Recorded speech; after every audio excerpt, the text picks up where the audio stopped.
All right, let's go ahead and begin. This is the License Portability Committee meeting with the Board of Behavioral Sciences. We're at the Embassy Suites by Hilton in Anaheim, in Orange. Today is November 3rd, 2017. It is 8:35 a.m. So let's establish a quorum. Good morning. Dr. Leah Brew. Here. Christina Wong. Here. Renee Launer. Here. We have a quorum. Thank you. And why don't we do introductions, and we'll start on the left with Steve today. Hi, Steve Sodergren, Assistant Executive Officer of the Board of Behavioral Sciences. Renee Launer, LCSW member. Christina Wong, LCSW member. Kim Manson, Executive Officer for the board. Leah Brew, LPCC member. Sabina Knight, Legal Counsel. Roseanne Helms, Legislative Analyst for the Board. Christy Berger, Regulatory Analyst for the Board. All right. And would our audience like to come forward? Dean Porter, California Association for LPCCs. Sarah Phillips, potential licensee. I'm a supporting husband. Good morning. I'm Mike Griffin from California Association of Marriage and Family Therapists. You just walked in the door right. Perfect timing. Rebecca Gonzalez, National Association of Social Workers, California chapter. Thank you. All right. Thanks, everyone. Welcome for being here. So we're going to start off with the purpose of our committee. Kim? So the purpose of our committee, it was, as you know, it was established at the August 2017 board meeting. And the work will be focusing on reviewing licensure requirements for California and other state agencies as they pertain to improving license portability. The committee and our stakeholders will develop recommendations to remove the barriers that exist to licensure and to improve portability for out-of-state licensees that are seeking licenses in California. Any comments or questions? Audience? I know for the LPCC profession, this has been a commitment they've been working on for 10 to 15 years at least. So I'm kind of excited that we're having this conversation. It's time to do this, and that the other professions are doing it as well. All right, so next on our agenda is the review of current requirements for out-of-state applicants. And it looks like Roseanne? That's me. So in order to start this process, I wanted to kind of give you some background information about our current requirements for out-of-state applicants. We don't, as you know, have direct reciprocity agreements with any other state. Applicants seeking licensure may have to meet California's education and experience and exam requirements. There is some variation of the requirements based on whether a person holds a license out of state or not, and if they hold a non-state license, how long they've held that license. The last time we addressed out-of-state licensure requirements where it was in 2013, 2014. We addressed the issue for LMFT and LPCC applicants in AB 2213. That bill made some changes to the practicum requirements for out-of-state applicants and allowed them to remediate certain coursework through continuing education. It also allowed certain specified coursework to be remediated while registered as an intern. So not all of it, but some of it that the board determined was appropriate. The goal of the bill was to allow out-of-state applicants to gain required coursework in a more fair and cost-effective manner through CE rather than through graduate programs. Also allowed some remediation of practicum if somebody was licensed, but still maintaining consumer protection by ensuring that out-of-state applicants had coursework needed to practice in California's diverse environment. So you'll see some reference materials attached. A lot of this, the reference materials are things that we did to sort of summarize AB 2213 at the time. So in attachment A, I have the out-of-state licensure requirements for the three license types we're going to talk about today. Attachments B and C compare the out-of-state requirements for LMC applicants based on whether or not they're licensed in another state. Attachment D explains the requirements for LCSWs, and then the last two attachments are for LPCC. So you can see that here, and you can take a look at the summaries. In a lot of the cases, we have, if you look at attachment D for LMCs on page 25, for example, there's the 48 or 60 semester units that somebody has to get. And then the practicum requirement, which if somebody's been licensed out of state for more than 2 years, there is some remediation allowed at that. And then there's certain coursework that they have to complete within the degree. And then there are some additional requirements that are more California-specific courses that the board deemed appropriate, and those are kind of listed separately in attachment C because we outlined those in time by hours of coursework that somebody needed to have. So I will, this is really more for review and kind of as a baseline, but I'll open it up for discussion. Any comments from the board? I like that chart. Yeah, these charts are very helpful. Yes. Any comments so far from the audience? Come up to the podium, yeah. I didn't know whether I should read my testimony now or wait. It's your pleasure. Okay. Glasses on. Can you introduce yourself for the? I am Sarah with an H, Phillips, the biblical spelling. Good morning, licensed Portability Committee members and fellow mental health advocates. You have the testimony with you, hopefully. I'm Sarah Phillips, and I'm here today because I have been licensed for over 25 years in 2 other states, but am unable to obtain a license in California.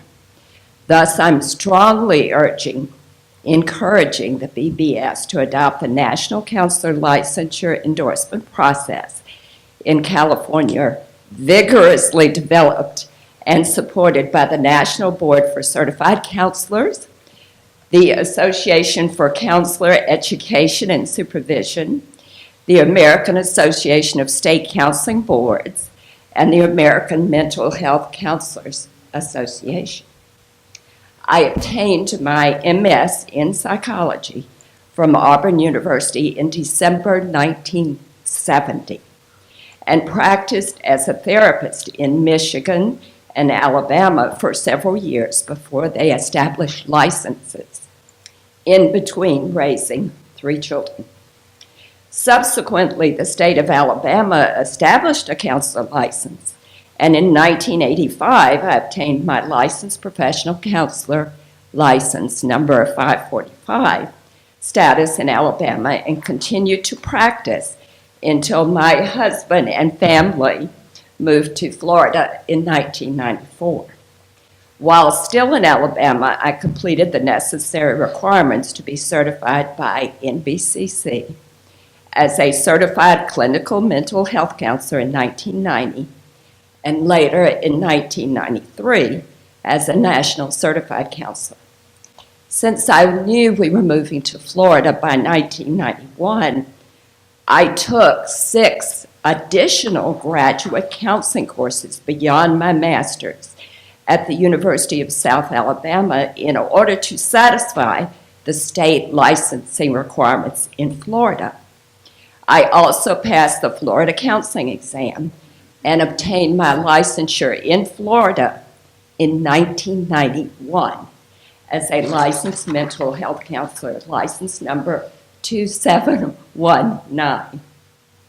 The bulk of my counseling work experience has been working for nonprofit agencies at Catholic Social Services in Mobile for 20 years, where I was later director of clinical services, and more recently at the Episcopal Counseling Center in Orlando for another 20 years as an LMHC.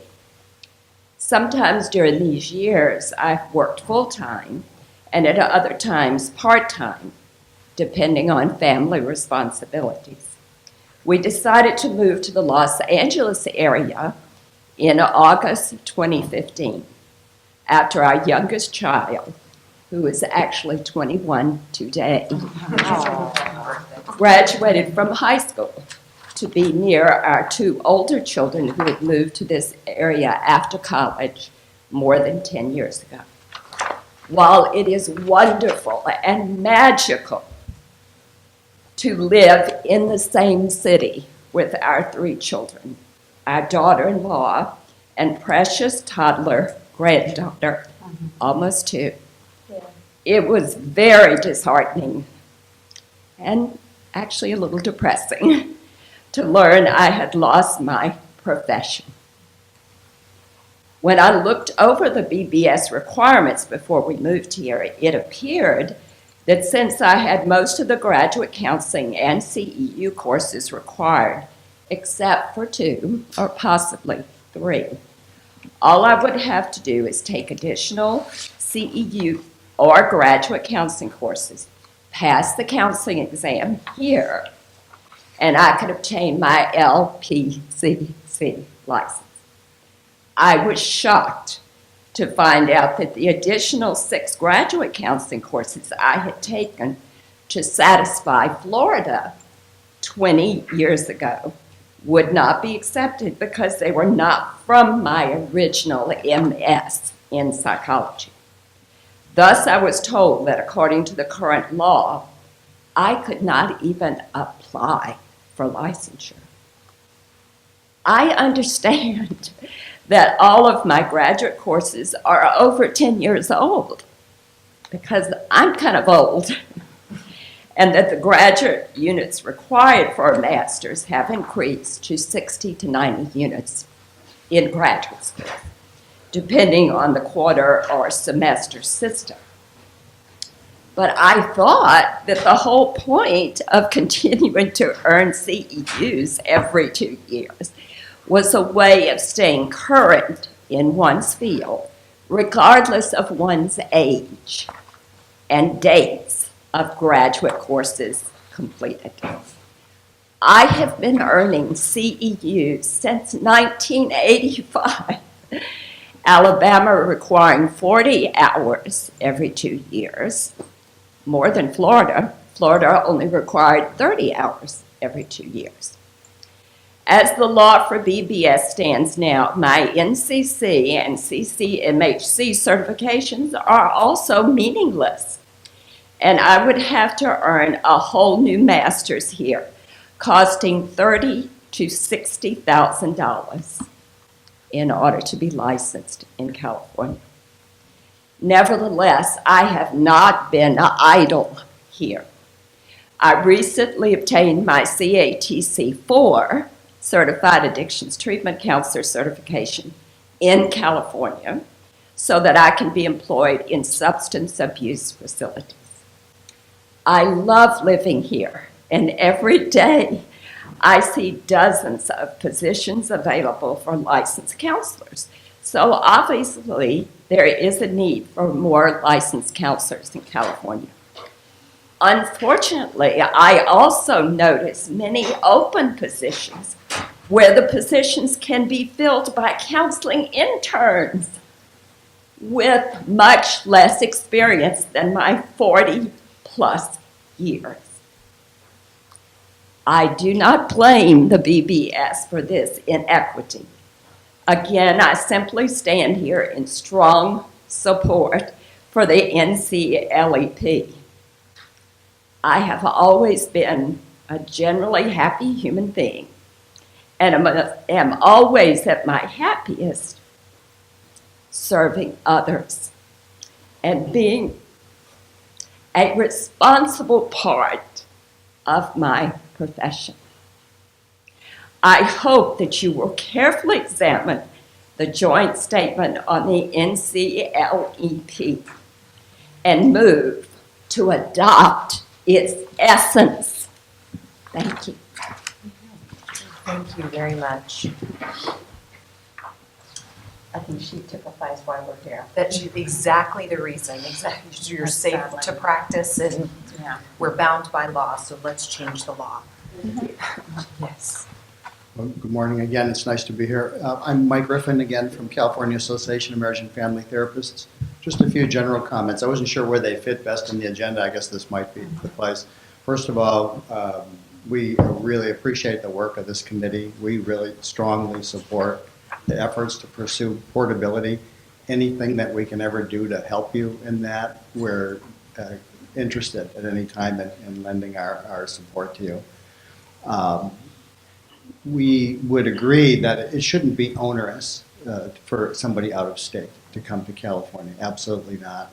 And the testimony of that we just heard is well taken. Absolutely.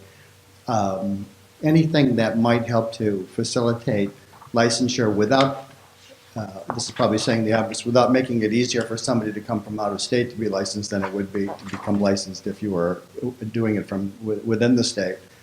I don't know if this is an apt example. I was thinking when I was sitting there, the California bar has, if you're taking the California bar, it's a few days of torture basically, but if you're licensed in another state as an attorney, there's a California exam that's, I believe, 1 day. It focuses exclusively on California law, and rather than having to take a couple of days of questions on constitutional law and so forth and so on, because it's assumed if you passed the bar in another state, you probably know that stuff. So there may be some comparison there. So, I mean, those are basically our comments for today. I appreciate your being here. Thanks. Thanks, Mike.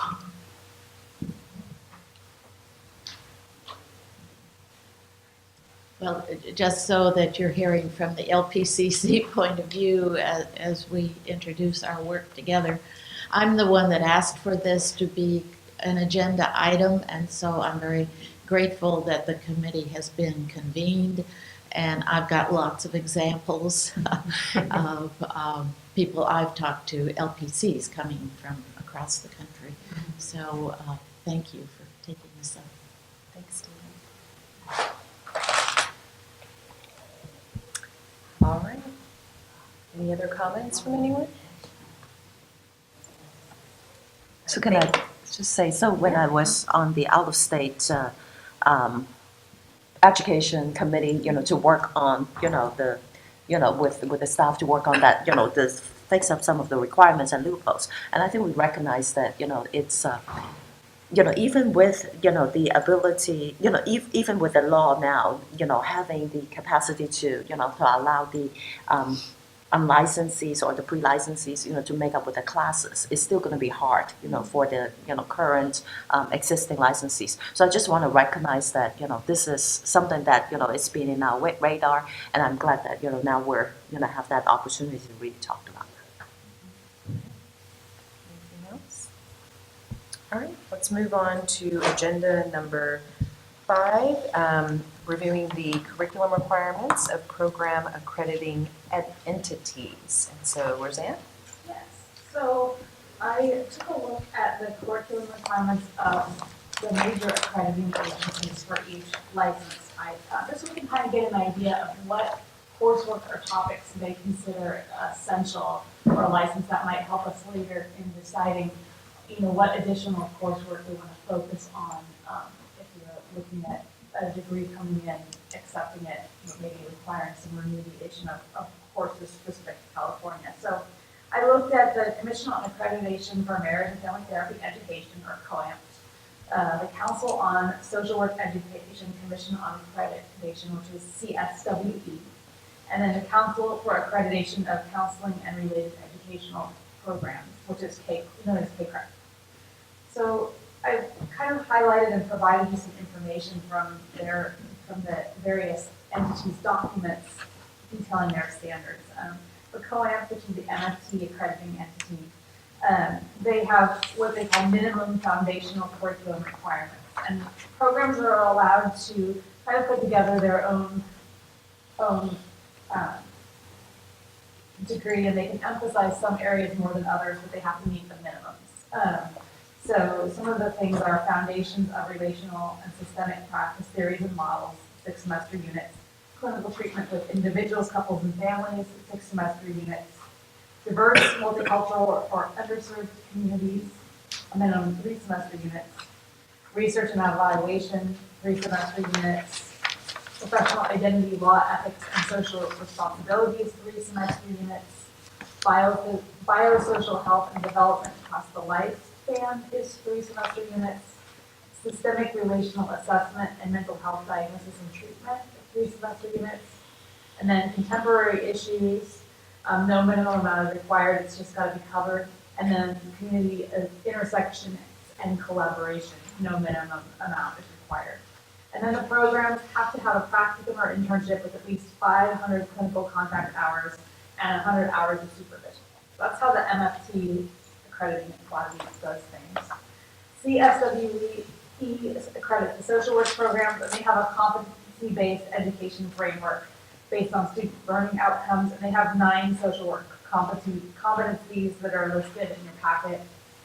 And they don't specify any minimums or maximums. They just look to see if that's integrated into the program. So that's there. They also require a minimum of 900 hours of field education for their master's degree programs. And finally, CACREP for the counseling programs. They require their program curriculum to cover 8 common core areas. And the programs also must include a practicum of a minimum of 100 clock hours over 10 weeks with 40 clock hours of direct counseling services to clients. Programs also require must require a 600-hour post-practicum internship with at least 240 hours of direct service. And then above and beyond its basic common core areas, CACREP outlines several specialization areas for programs focusing on different aspects of counseling. And then the specialty areas outline certain standards in addition to the basic common core standards. And the specialty program must document that its coursework covers those areas. So the 2 CACREP specialty areas, which are shown in your packet, that are probably most relevant to the board's licensees are the clinical mental health counseling specialty, and then also marriage, couple, and family counseling specialty. So I have taken those for the 3 accrediting agencies, kind of the highlights of what I've outlined here. Those documents are shown in the attachments.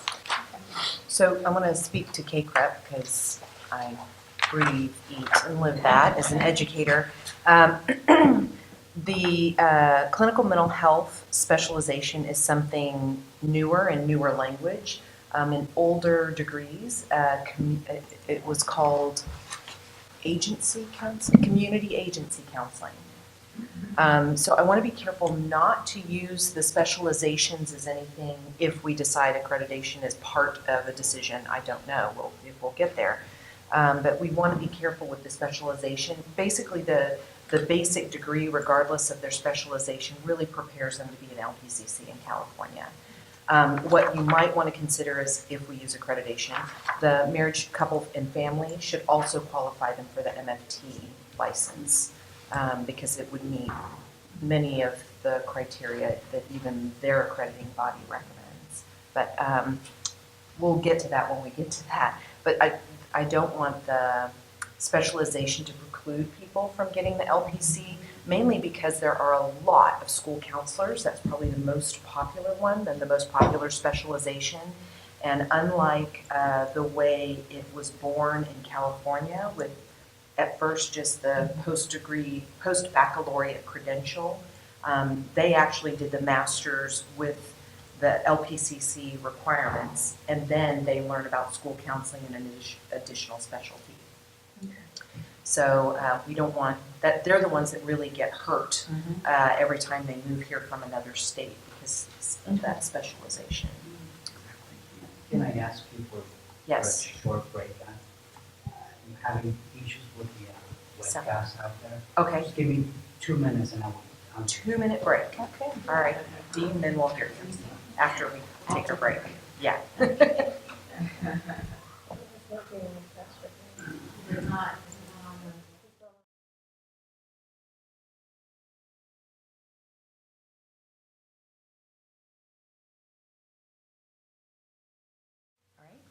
Okay, so then we'll pick up, sorry for that little break.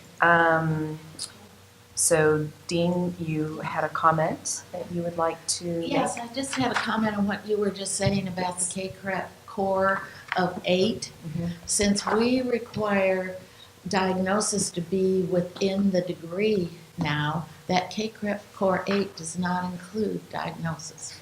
It includes assessment, but not diagnosis. So there is a problem. Okay, that's good to know. Thank you.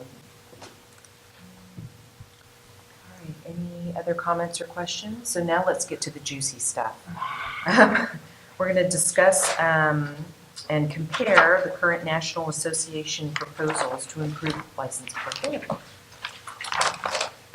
Okay, it's you.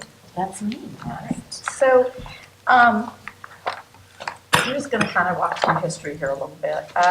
So, for our licensed members, as you all know, it's initial licensure requires an individual to satisfy basic education, post-degree experience, and examination requirements. And once you meet those benchmarks, then you're licensed, and everybody checks that box, feeling like you just got over Mount Everest. And once you're licensed, you sort of assume that, the process to obtain a license in another state is going to be less onerous. You recognize that you might have to meet other state-specific requirements, and you're willing to satisfy the requirements. Yet, as we just heard this morning, all too often, the licensee immediately discovers, at least coming into California, that the requirements for their initial license are now the barriers to licensure in California. And so what we require our licensees to do is to demonstrate to us that their initial license requirements, which you've already completed, are now substantially equivalent to what we require new licensees in California. So substantially equivalent becomes a phrase that leaves a really bad taste in everybody's mouth. We may deny the application because you can't demonstrate that. Or we'll say, okay, you can have an intern registration and then you have to jump through this hoop, that hoop, and cross that bridge, and then maybe you can take the exam. And even when you do all of that, you still need to you have to scramble and find your supervised work experience documents. I mean, who carries those from 20 plus years ago? Then we want to know, was your supervisor actually licensed? Is it equivalent to licensure in California? And is your supervisor still alive? Is your supervisor still alive? So, and then of course we're insistent that we need original signatures. And no, I can't take anything from your other state. Mhm. So, I know Renee's been licensed for a number of years. I'm guessing you probably couldn't find your supervised documents. No, they gotta remember who they were. And No, we would tell you, that gee, would be that's bad. too bad. So, you can come in and be an intern and work under the supervision of someone to gain all of those hours. We'd give you 100 hours a month, up to 1,200 hours credit, but you're still gonna have to complete 2,000 for 3,200 right now. So that's not an appealing outcome. So in response to a lot of these concerns, states are starting to discuss the idea of portability. California, the Little Hoover Commission in 2016 held a series of informational meetings to identify barriers to licensure. How can we remove those? Recently, the Federal Trade Commission got involved at the federal level. So they hosted the Economic Liberty Task Force, and it was a roundtable in Washington, D.C. And they heard a lot of testimony about compacts and efforts that are in place right now. And so the interest in removing these barriers to licensure, the trend is really growing. I think it started at the professional levels in terms of the associations, and it's graduated to state levels, and now it's really on the national radar. And so I think the timing is good for this committee. Currently, what happens in the medical profession is the Federation of State Medical Boards created the Interstate Medical Licensing Compact to enhance portability. And under the compact, if you're part of the compact, you can practice, the participation is voluntary, but it streamlines the licensure process in the compact state, and it to remove some of the normal processes the state would go through to evaluate an application. So we're easing that portability. I mean, common denominator is that you have to be in good standing in a state of licensure, and you may not have any disciplinary action against the license. Currently, you have, so the compact's been, the effort started in 2013. They have a final draft of the compact in 2017. And currently, we have 18 states that participate. California is not a participating state, at least last week. And I don't know what their plans are. In the nursing profession, the National Council for State Nursing Boards developed the Enhanced Nurse License Compact. And this is a revision of a compact that has already been in effect. And those states that participate in the compact allow a nurse to come into their state, provided, so you could be licensed in Oregon, and if California participated in this, an Oregon licensee could come into practice in California without a California license. 26 states have adopted that. And again, California is not a participating state, and they have set up 11 uniform requirements to participate, and it ranges from meeting the licensure requirements in your home state as well as completion and submission of federal fingerprints, so you can check the FBI check. State agreements right now, there's really no central repository in terms of trying to identify those states that have interstate agreements. Although I can tell you that when I go to the national level conferences, those conversations are happening. But I don't know how many states have it. I do know that Kentucky and Tennessee have a current written agreement, and that was in 2015. And in speaking with Ohio recently, Ohio and Kentucky are working on interstate agreement. Nothing's been signed yet. National association efforts are taking up the cause as well. We have all of our professions, the LPCC profession, the social work profession, and now the MFT profession, all discussing portability. How do we get all the barriers removed, and how do we make it easier? And I will say that each association has identified a barrier to licensure. It's narrowed down to 3. It's your education, the postgraduate supervised experience, and the examination. Mm-hmm. And each association is coming at it very differently. So the first one I'm going to talk about is the AMFTRB proposal. This is the most different than the other 2. This one recognizes that the initial state of licensure has done its due diligence in vetting that candidate for licensure. It doesn't interfere with state-specific requirements such as fingerprinting or a jurisprudence exam. And the MFT plan really recognizes that candidate is already licensed, and they don't treat it as a candidate seeking initial licensure. And so what this does, it eliminates the burden to demonstrate that you are now substantially equivalent to California.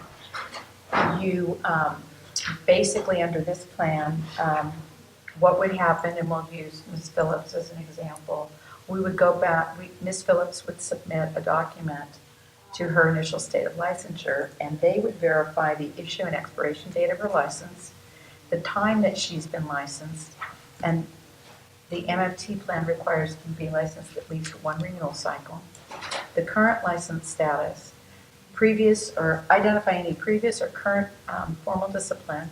Are there any restrictions on the license? Did Ms. Phillips pass a clinical examination for licensure? And identifying the clinical exam. And for an MFT, it would either be the national exam for MFT or the California clinical exam. That's where the other 49 states may have to decide whether they like our exam or not. But I am aware that there are about 4 or 5 that do, Oregon being one of them. And was a minimum of a master's degree in marriage and family therapy or an allied field such as counseling required for licensure? And did that degree come from an institution that either had regional accreditation or a recognition by the U.S. Department of Education? And did she complete any postgraduate supervision experience? So all of those appropriately answered would remove the burden for her. I don't want to see her hours. I see that she's passed a clinical exam, and I probably would still require her to submit her transcripts, but we would recognize the 20-plus years she's been in the field as sufficient. She's in good standing. At this point, she would come into California and submit some fingerprints. There might be some California course-specific requirements we may have. And the only exam that she would have to take would be the California Law and Ethics exam. So if we, adopted this particular plan, it's going to, for the other 49 states in the country, they're going to have to recognize our exam as sufficient for clinical licensure. The revisions that would be required by states is really just on those three barriers. It's the education, the post-degree experience, and what clinical exam that you took. We would still require in California, obviously, the fingerprinting and law and ethics and any other state-specific education. But we would not evaluate the degree anymore. We would not evaluate, because you'll see degrees, and especially in the LPCC category, you're going to see them at 48, maybe 40 units, because that's what was required at the time of licensure. So there's that plan. The ASWB, the social work model, is approaching it a little differently. Again, it's trying to resolve the barriers associated with those three standards.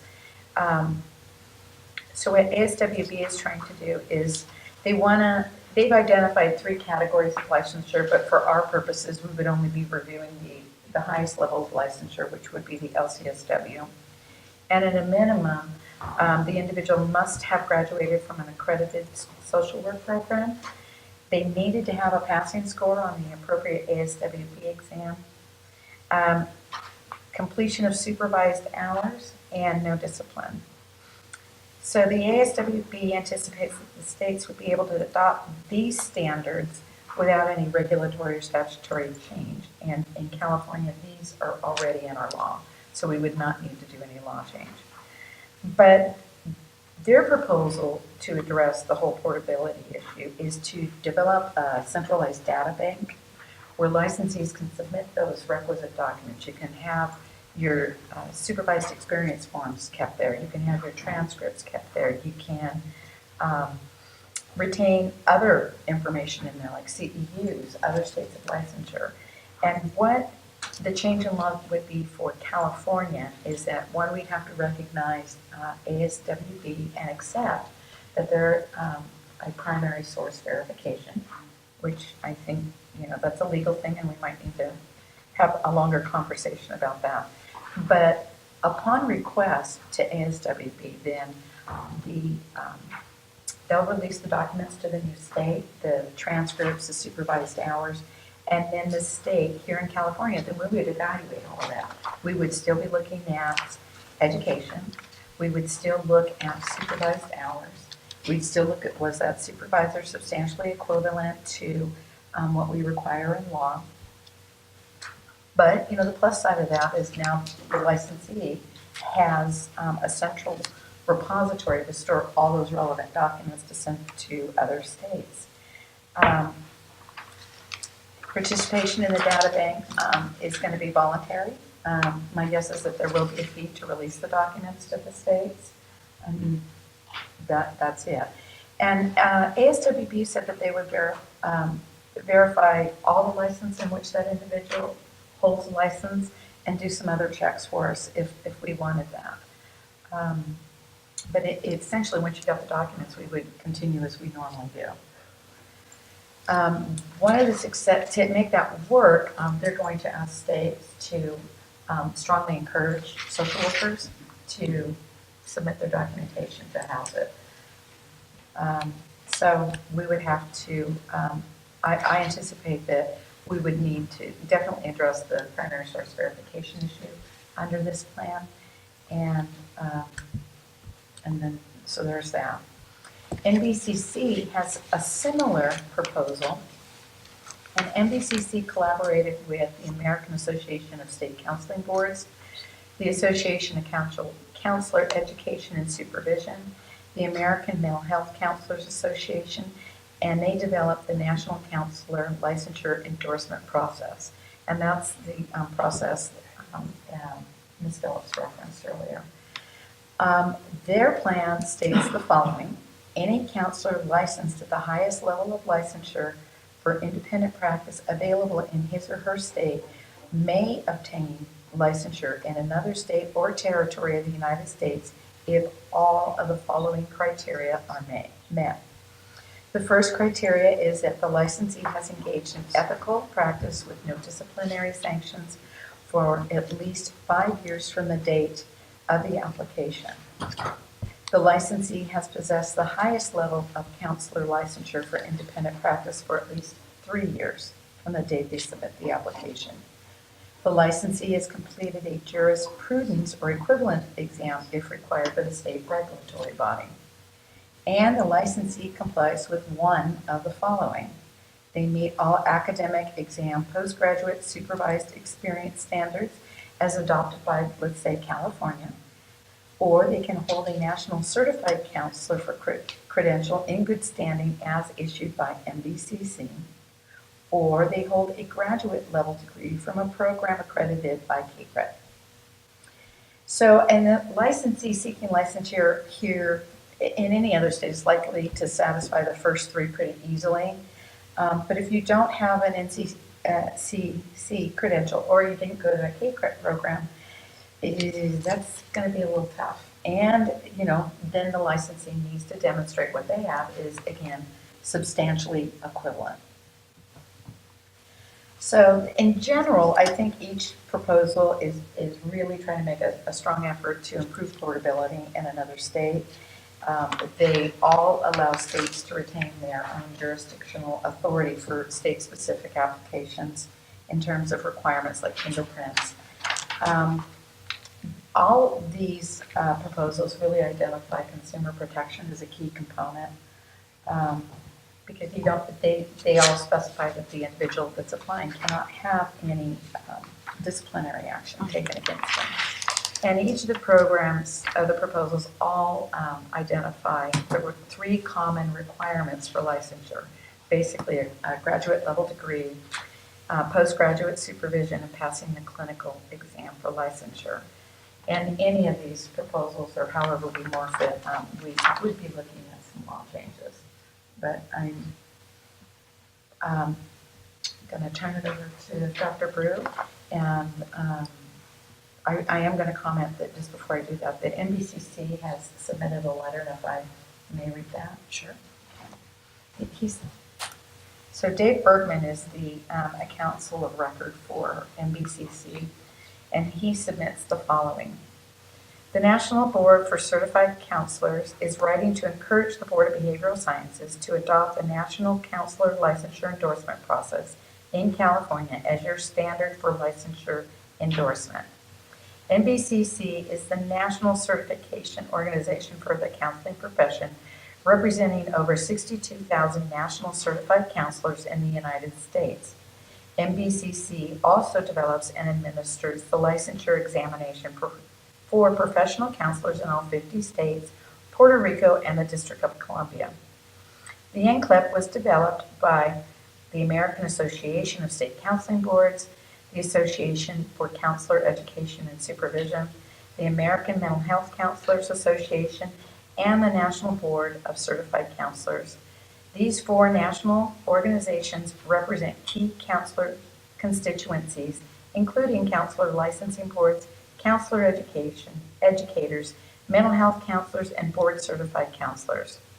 NBCC understands that portability and the NCLEP are on the agenda for the November 3rd BBS meeting. We believe that the NCLEP is the ideal model for counselor portability because it creates a reasonable and implementable portability process for all current and future counselors. The NCLEP was designed to accommodate innovative service delivery such as telemental health services and military-friendly licensure processes. The organizations agree that NCLEP must achieve the following objectives: significantly increase public access to qualified care, establish minimum standards for safe practice, reduce administrative burdens for both state regulatory boards and licensees, create consistency in licensure standards across state lines, and ensure protection of the public and the continued development of the profession. NCLAP provides a flexible model of portability that ensures all out-of-state counselors have a path to licensure, but qualified counselors can take advantage of a streamlined process. The model incorporates 2 national credentialing standards that provide quality assurance for expedited review, a graduate level degree from a program accredited by CACREP, or the NCC credential issued by NBCC. The NCLEP also includes acceptance of any additional standards adopted by the licensing board. This allows states to continue with their existing endorsement process, but also establish an expedited review for those counselors who meet the national standards. The national standards adopted into the NCLAP will facilitate portability for the vast majority of licensed counselors while establishing quality assurance for state regulatory boards. Incorporating the expedited review for the national credentials will simplify administration and reduce costs for state agencies. It's long. It's long. God, Dave. The establishment of a degree from the CACREP program is as a platform for counselor portability is consistent with a growing national trend. CACREP maintains a rigorous standard for counselor preparation that ensures high-quality education and training. CACREP also promotes professional identity to ensure licensed counselors come from the counseling profession. The CACREP degree standard was recognized by the Institute of Medicine as a requirement for clinical practice in a 2010 report.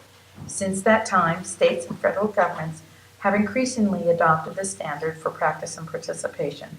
CACREP is the sole accrediting organization for clinical counselors.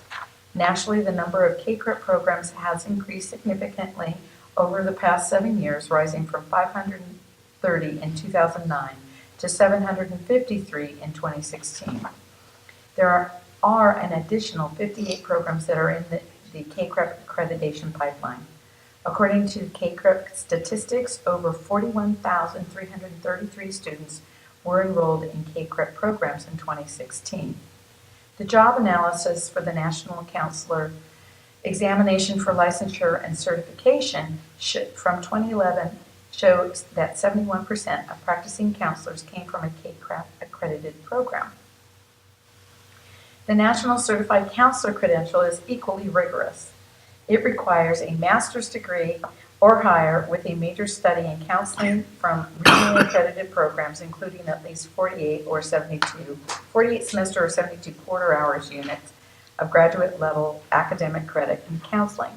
The degree must include 1 course in professional orientation to counseling and at least 6 semester or 10 quarter hours of supervised field experience in counseling. It also requires coursework in the CACREP core curriculum areas, professional endorsement, and at least 3,000 hours of postgraduate counseling work experience over a minimum of 24 months.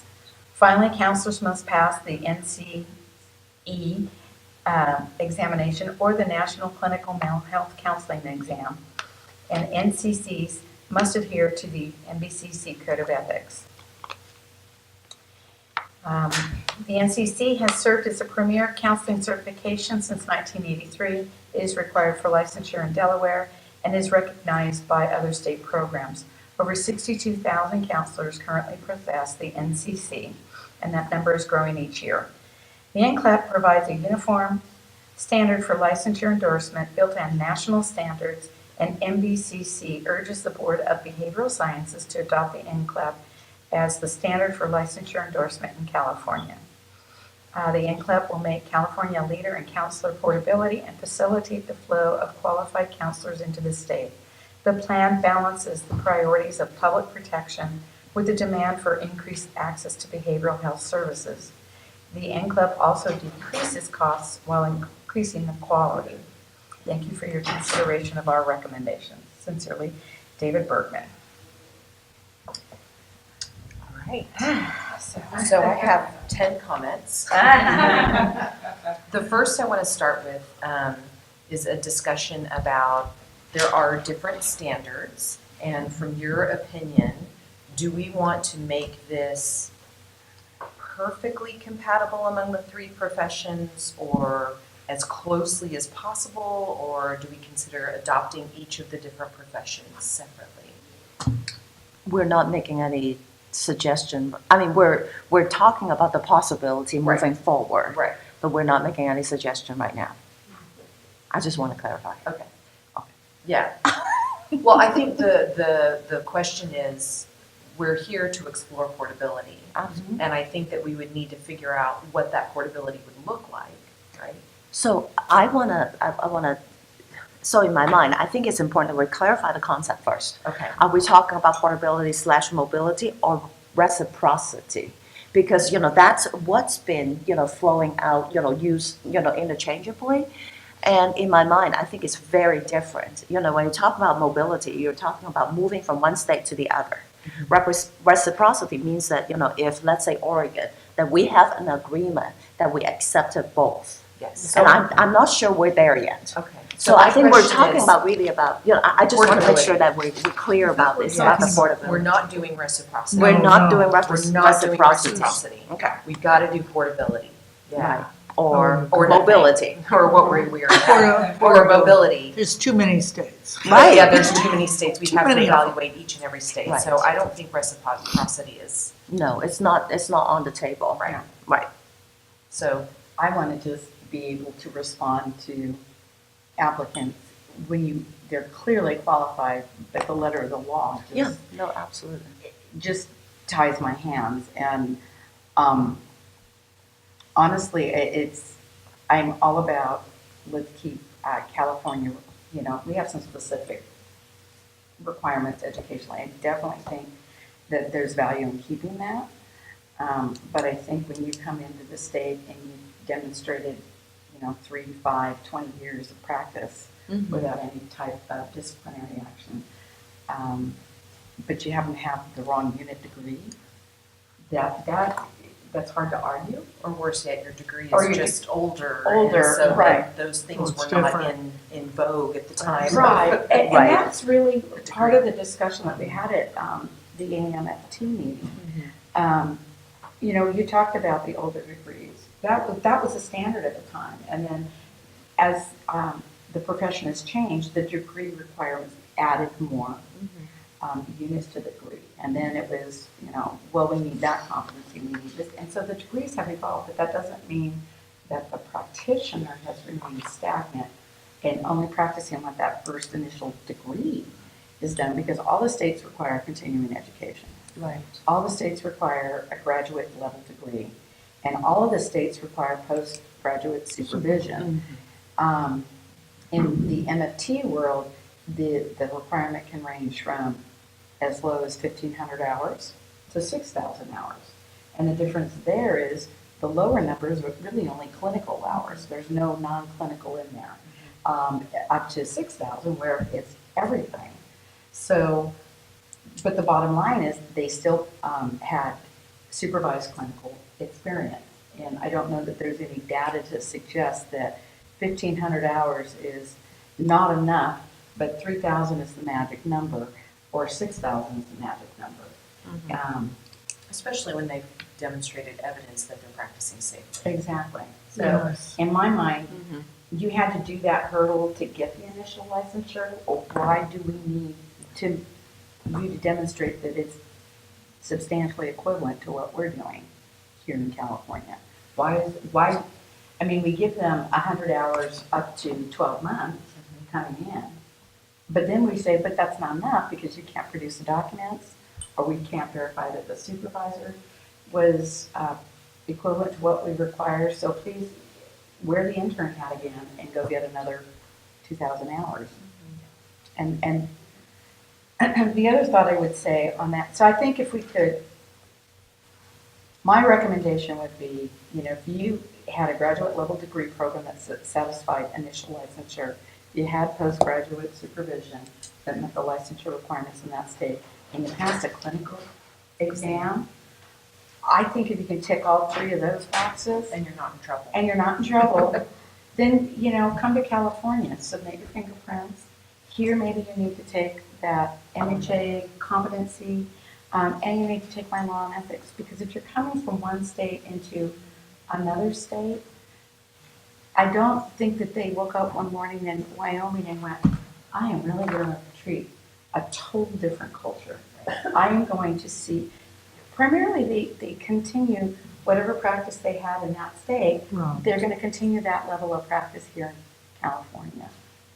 So, you know, if I get a vote, I want to do the AMFT model, and I want to do it across the license types, because I think it hits the three barriers, and then we can still do our own twist to it. So some questions as you talk about that. One of the questions that came up for me is, are there any states that allow those three licenses to not be a master's degree? None of the clinical level, no. Right? So, I mean, in a way, it's sort of redundant, but I guess you could put it in there, a graduate degree in a mental health or related field, or, yeah, Renee? No, I didn't mean to interrupt. Go No, ahead. that's fine. Go ahead. So I'm thinking Oh, that, hang so, on, hang on. Renee had her hand up. I'm sorry. Christina. I can see. You didn't see me, You didn't see her. Her Yeah. hand was very subtly up. because I'm so quiet. We know that. So as someone who has really had the pleasure of spending 25 years working with licensed people of all license types in other states, in all 49 other states, which is a fairly unusual experience, I think, for a licensee, I'm with Kim. Absolutely. I have never seen licensees in another state that I could identify as clinically inferior, ever, in 25 years. And we've worked with all of them with very rigorously demanding cases. So I would absolutely be with Kim. Stop looking at that. Yeah. Get the plane a few, Yeah. 30,000 feet off the ground instead of 200 would be my view. Okay. I think that ensures public protection. So I totally, I agree with Renee. I think for those who have been continuously practicing, as a mental health, in the mental health field, and really showing that, that they're competent and no disciplinary action, I think it's a wonderful thing. So, I think the problem is that in our law, that, like I said earlier, there's just not that set of regulations to recognize, the past experience, as, equivalent, or the license is, it's even taking into consideration. So I think the board staff is totally, get their hands tied.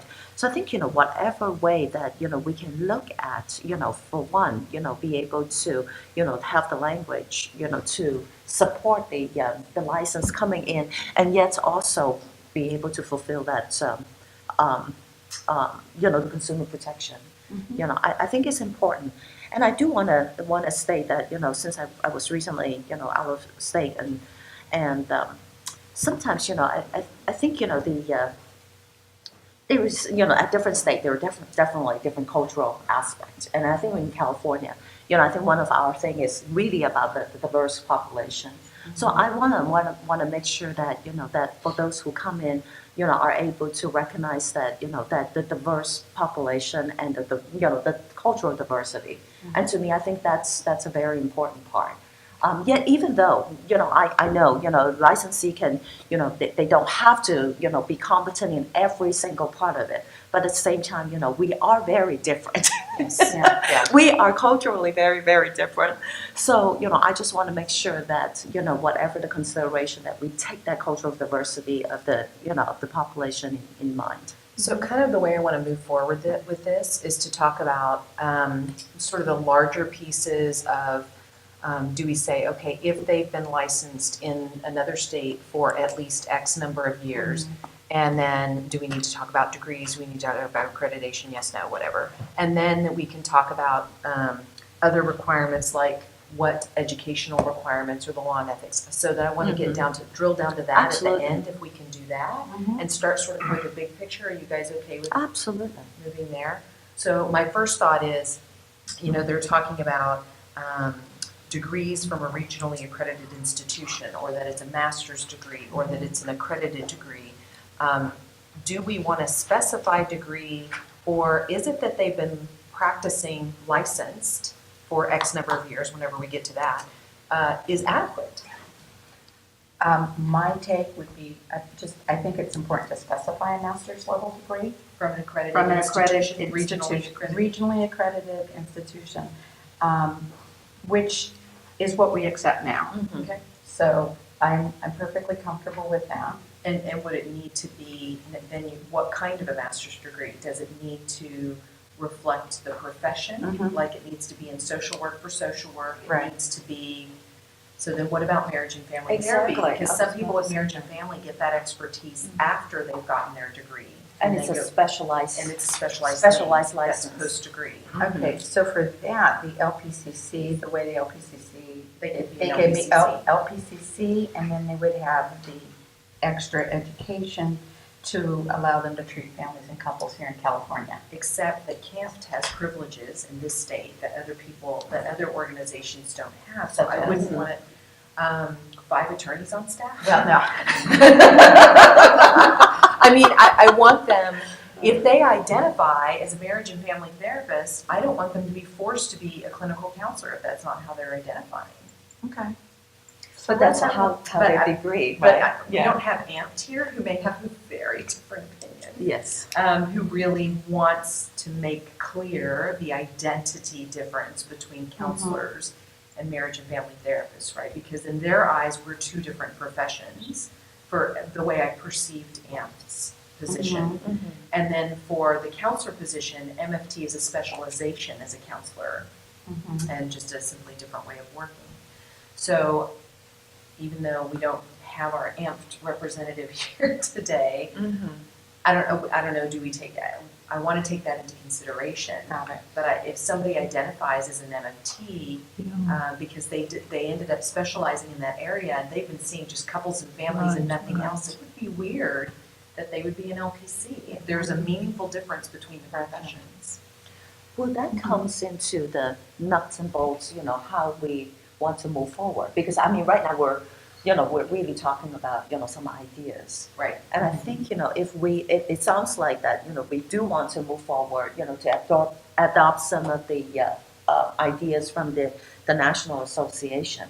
And then the next thing is like, how do we really come down to, the nuts and bolts and comparing, the out-of-state licensing and, the degree and kind of stuff, so that we have more information, more actual, facts and data, to move forward. So maybe we need to just look at how we would address that. Yeah, maybe the proposal is that for social work, it's a degree in social work.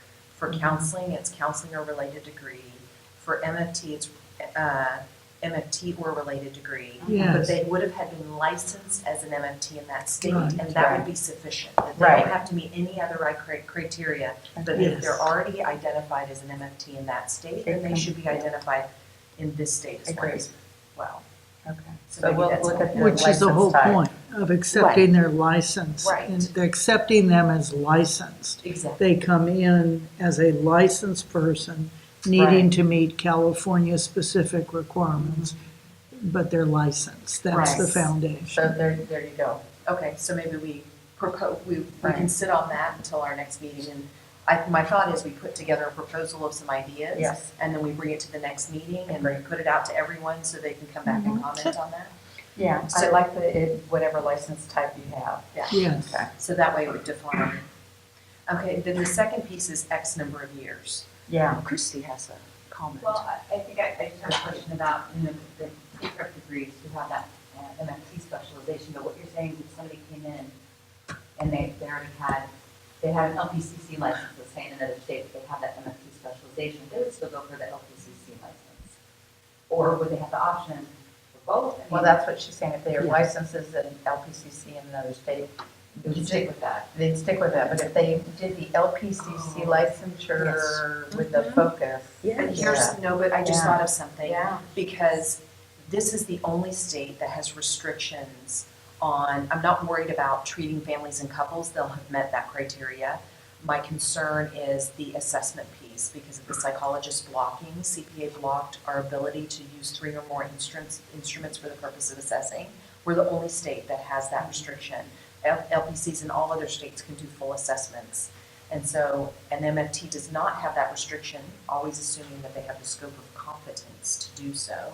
So they may want to be an MFT because maybe their thing is doing assessments on kids or doing assessments on, I don't know, something with couples and families. And I also want to. I know, it's complicated, isn't it? If that scope restriction wasn't there, I don't think it would make a hill of And the difference. scope restriction is you can do assessments. For the but- purpose of treating a client. But we can't use 3 or more instruments for the purpose of doing a full assessment. Like a battery. So that's, oh, I see, okay. Even with proper, I mean, obviously Even with if we have proper scope- training. Yeah. So in Arizona, LPCCs are trained and required to do even projectives and IQ testing. So they could be doing that kind of work that psychologists do from Arizona and come here and not be able to do that as an LPCC. So down the road, you might want to do a modification in that area, Well, Yeah, good luck. but not now. Right. Can you elaborate a little, so the 3 or more instruments, that's not in our license. It is in the LPCC license. There are 2 scope restriction areas, and one is the assessment piece. They've limited our ability to do assessments for diagnosis, for the purpose of diagnosis. We can do it for the purpose of treating our client. So where it talks about assessment shall not include the use of projective techniques, assessment of, here the battery of 3 or more tests. And then the other piece, of course, is the MFT, but my hope is that they would have had that, I mean, they can be an LPCC specializing in couples therapy and not doing the MFT license simply because they don't need to, because there's no scope restriction. So it means that for the LPCC licensee coming from out of state, they will be more competent. Or More not competent, competent, yes. but the assessment part of it, but then when they come to California, there's restriction for not They can't do their allowing. job Right. So the standard is higher. in different states. In different states. Yeah, some states more and some states less, but the one thing that's really clear is those 2 restrictions that we have in this state, Right. we're the only state with those 2 restrictions. No other state has either one. That is interesting. Well, it's because our law came last and people wanted to protect their territory. It's called cutting a deal. Of course. Dean? Well, since I'm the one that took the restriction, Well, we wouldn't have gotten the bill passed without Sort doing of the it. Godfather It's very choice, clear right. who would block we were this. down to the wire after Yes. 5 years I in the remember. legislature with AAMFT opposing our bill at every turn. In order to get the bill through, we took those 2 restrictions. The one where we cannot do marriage and family therapy without 6 units of extra education, 500 hours of supervision. And then the psychologist wanted their piece of testing. However, I think if we're talking about transferability of licenses, we could recognize their LPC license in California with our LPCC and their MFT license with the MFT. I don't think because of those restrictions, we should be transferring from one to the other. I would agree with that. I think, Yeah. however your license is how you would come into California license.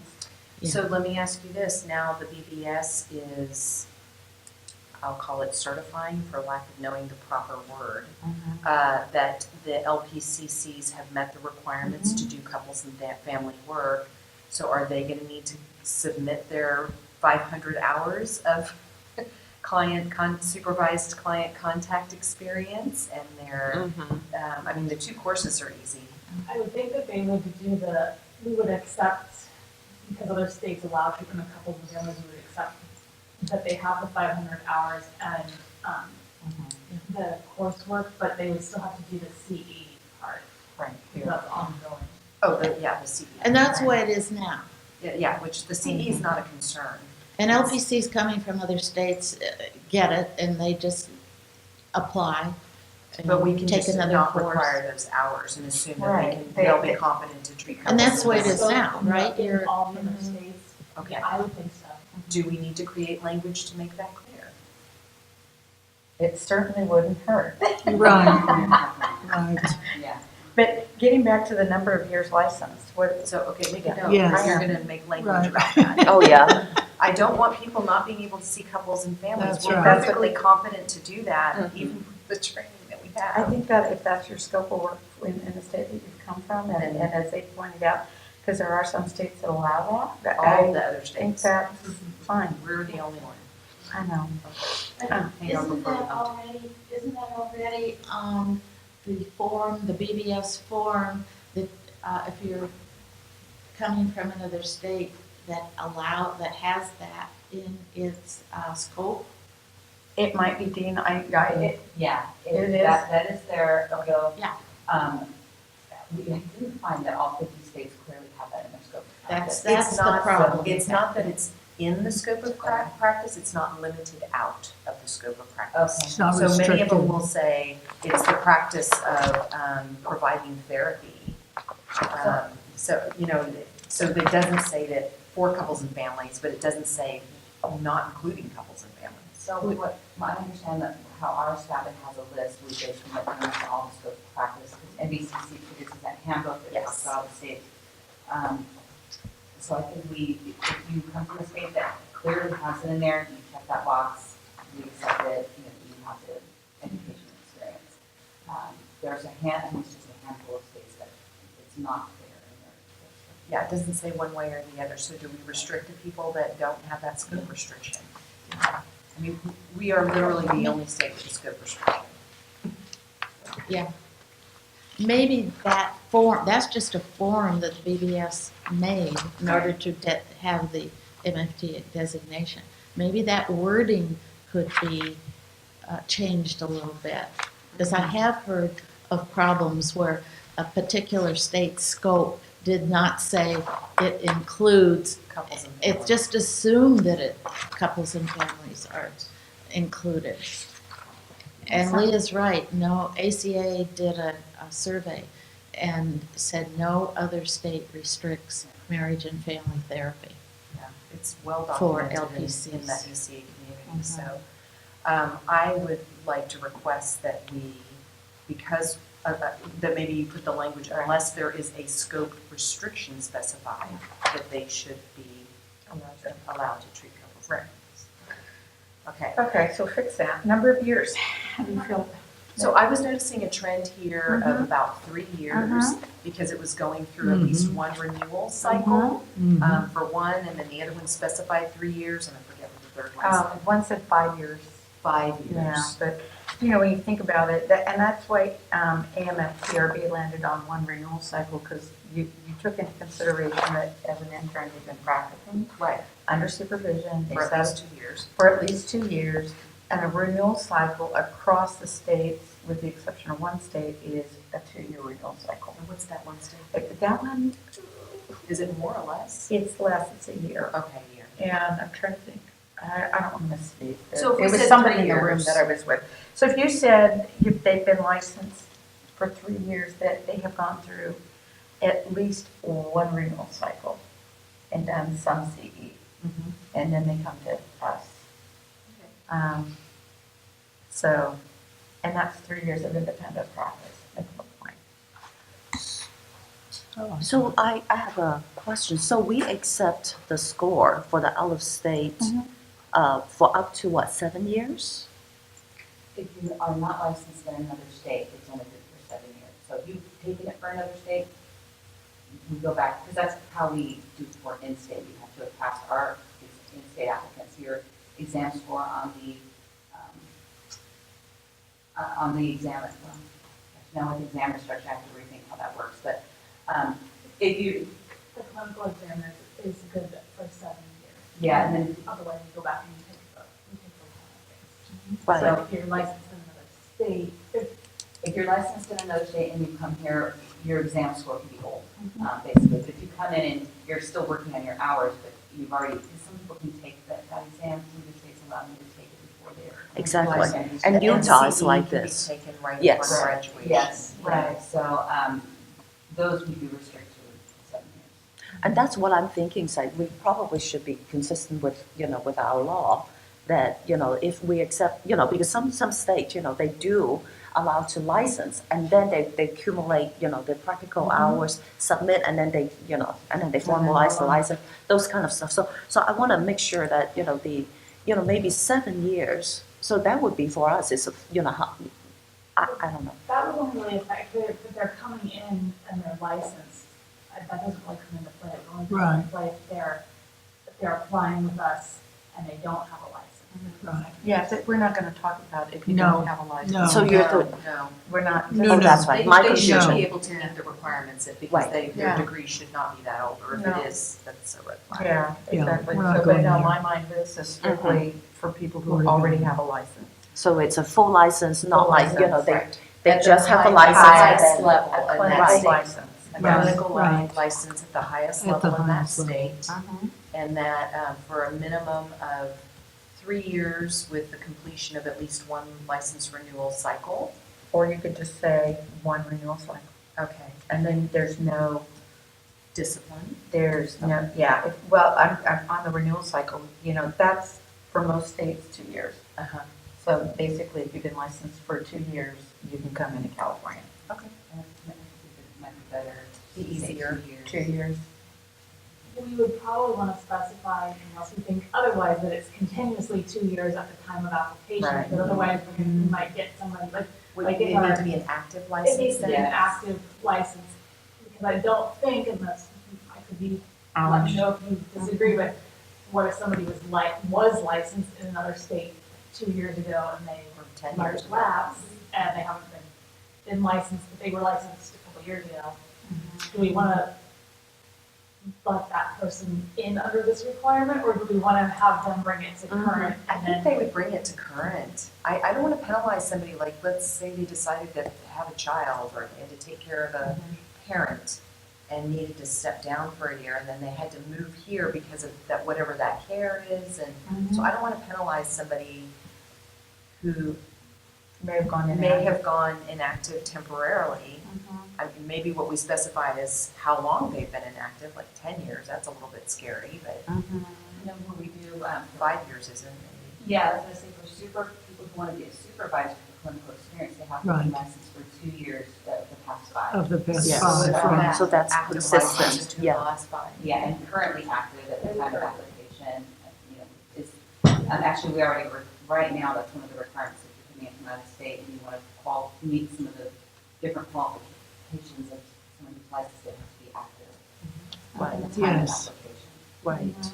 Does that sound good to everyone as a proposal to start thinking about? 2 of the past 5 years? 2 of the past, active for 2 of the past 5 years with no discipline Right. during that time period, during the past 5 years? Do we like that language? I think no discipline is perfect, because what we're gonna end up doing is But within getting, the last 5 years, Yeah. right? If they had discipline 10 years ago because they had, like our state, they had a DUI before they went to their degree program, we don't want to penalize them for. some- I would also say unrestricted. Okay. Yes, unrestricted license. The other thing, in some, like for us, that's, if you're not, the discipline thing, it's, yes, don't have any current, but if you had a previous disciplinary matter and you satisfied all those terms. Yeah. Do you want to come in? You want them coming in? Or would you want to look at that and make a determination? I think we look at That it, would be make a good. determination, because remember our previous law, when somebody had sex with a client, it wasn't enough to revoke their Yeah. license, and so they were able to get relicensed until we changed the law. So we never want that person to Never. practice in our state, so I would say we need to look at it. Okay. Yes, So, yeah. So basically, we would, instead of saying no discipline, we would say you need to disclose anything in the last 5 years. Absolutely. And it's only No, no, clean. just any discipline. Any discipline. Any discipline, Right. because that could have been 10 years ago. And, once they fingerprint, they will have to. We'll get the fingerprint, we'll get the criminal stuff. Right. It's more the discipline by another state. Right. Because Well, the problem is the Mhm. fingerprint, only half the states do that, or less than half. No, but We we do fingerprint. it. I know, we fingerprint, but I'm just saying. No, we would print them, they would do the California, Yeah. but, and then the FBI check, which would catch Yeah. everything. Absolutely. But what But it doesn't catch Sex is, with a client. it Or does, sending well, nasty and this is where we would emails. have to do our due diligence Yeah. and contact the state in which they're licensed to verify their license. Right. All licenses. Yes. I mean, some might have 2 or 3 or 4. So they need to reveal their discipline and we'll evaluate. Right. One thing that could possibly come up, and I know there's that national practitioner data bank. Right. What if somebody maybe got licensed in one state, they had this, when they moved to another state, didn't disclose they had a license in another state, and so. Maybe a record from the national. Yeah, some sort of national, because what they might not tell us they had a license in this other state where they had discipline. But not all states participate in that, nor are Exactly. they current in uploading all their disciplines, because I know that there are Absolutely. some that are not. Yes. Mm-hmm. Right, That would be a really unusual situation, I think, but it's also. It could happen. It could happen. But, I mean, you would at least look at the state in which they're applying Right. from. Definitely. So if I'm coming out of Nevada, but I'm disclosing I have a Missouri license, I mean, the enforcement side of me goes, what'd you do while you were in Nevada? Do you have a license there? I would look, but I don't know, and that's, maybe we just train our staff Yes. on. Previous address. So if they are required to disclose any disciplinary action, complete, not complete, and then we still retain, and then we do fingerprint, and then we still retain our jurisdiction to Absolutely. local first. So I think we should be able to catch all of them. I think we're gonna catch Yeah, 99%. exactly. And, because we continue to go to these, national meetings, We can push for this. we start talking amongst Right. states, and it's not uncommon to go, I just had a California applicant, did you know that, and then my response is, they didn't disclose that to you? So, and states are sharing information. So an ASWB's database will really help with that, right? And- It would, yes, Yeah. if you get the social worker. Well, ASWB also already has sort of a disciplinary database if we wanted to use it. But again, it's not mandated that you report any discipline to their database, so it's all self-reporting. So it makes it worthless, Well, in a word, honestly, right? it's kind of like the practitioner data bank. I mean, we are all mandated under federal law to report, but there are states out there that don't report, Right. despite having their state published on the website, but they're non-reporting. So I don't think we can protect that 0.1%. If it's gonna happen, they're gonna scrub again and we'll find it. Generally. So. Well, and it's if gonna they be- do, and they didn't disclose it, then we have grounds to revoke. Right. Oh, yeah. Exactly. Revocation. It's Oh, a yeah. professional conduct. Yeah. Right, right. Oh, yeah. Absolutely. Right. Take a license by fraud. So do we want to include language about, check the national practitioner data bank? That could just be procedure. I don't know that we need to have that specified in law, because if that ever goes away, then Right. how do we check? So it's either no discipline or submit the discipline, and it will be evaluated on an individual basis. I have a question on how that would work in principal law. So right now, we would have 2 tracks. We would have this track where, we're gonna specify a new law for people that are licensed out of state, and then we're gonna have the old piece that's out of state, no license. So if somebody had discipline, do we have build in the discretion to evaluate whether they can come in under the new license track, or do we specify that they come in under the, is it like as if they have no license and they have to go through the whole? Well, if the license has been revoked in another state, they don't have a license. Or It's discipline. revoked, but what if it's in discipline? Discipline is, That it might need to be disciplined here depending on how Yeah. new it is. Yeah. Or old it is, it may be irrelevant. And you may set forth additional requirements through that process. probation.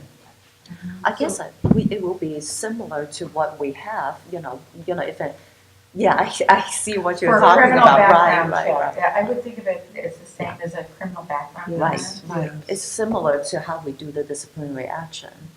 Right, but then I guess it's unclear on how those people, we would have to specify how those people come in, I think, because. They Oh, could I be see, issued a because probation. law We wise. may deny, Probationary license. Right. we may deny it. Then we deny it and they come in the other path, or what if they have like a minor, so they have some discipline, it was a minor thing 5 years ago. Right. Then we Yeah. evaluate it and we give them the license. Yeah, that would be the individual evaluation of them. I just feel like the choice is, they come in and they can get the license free and clear, or they might need the license with discipline, or no, we won't give them the license. Those are the Right. options. That's the They would options still come now. in under this track, we just Yeah. might specify the additional things. They wouldn't come in Right. under the unlicensed, you meet all of No, this no, education. no. No, it'd be like a new applicant and statement of issues. If we denied it, of course, they'd get their due process. And then at that point, we could do a statement of issues because they'd be considered an applicant. And then, maybe we decide to put them on probation, or maybe we just say no, because sex with a client is not okay. Yeah, we just need to be, when we write the language, we need to be aware of that, because Right. otherwise it looks like there's no track for Yes. them. Right, Right. gotcha. I think revocation of license doesn't mean that they have no license. They have a license, but it's held by the state, So it means that, when they come A in, revoked license is Revoke it. no, you No, don't hold no. the license. which means what their issue, what I mean is that, their issue for whatever, a license, based upon the fulfillment of the probation. I'm responding to what Roseanne's thinking, the track, because when their license is revoked, it doesn't mean that they're not qualified for the license. It's about the qualification. And I'm not even if it's not revoked, because we're saying for this track, a license with no disciplinary action, or the license has disciplinary action, we need to specify what. We'll leave that Yes, to you. we will, Yeah. right. And your legalese, right? So yes, the We'll philosophy have a long is meeting there. in my office. Yeah. So I just want to make clear that if they've been licensed 1 year and 10 months, then they go through as if they're unlicensed. Yeah. Okay, just making that clear. Just stay licensed 2 more months in your Yeah, state, just then apply stay to us. put. Yeah. And Okay, we've told people that. okay. Yeah. I need a little 10-minute break. Are Yes. we okay with taking a 10-minute break? Thank Yeah. you. I was just thinking about that. I know. Water. Help yourself.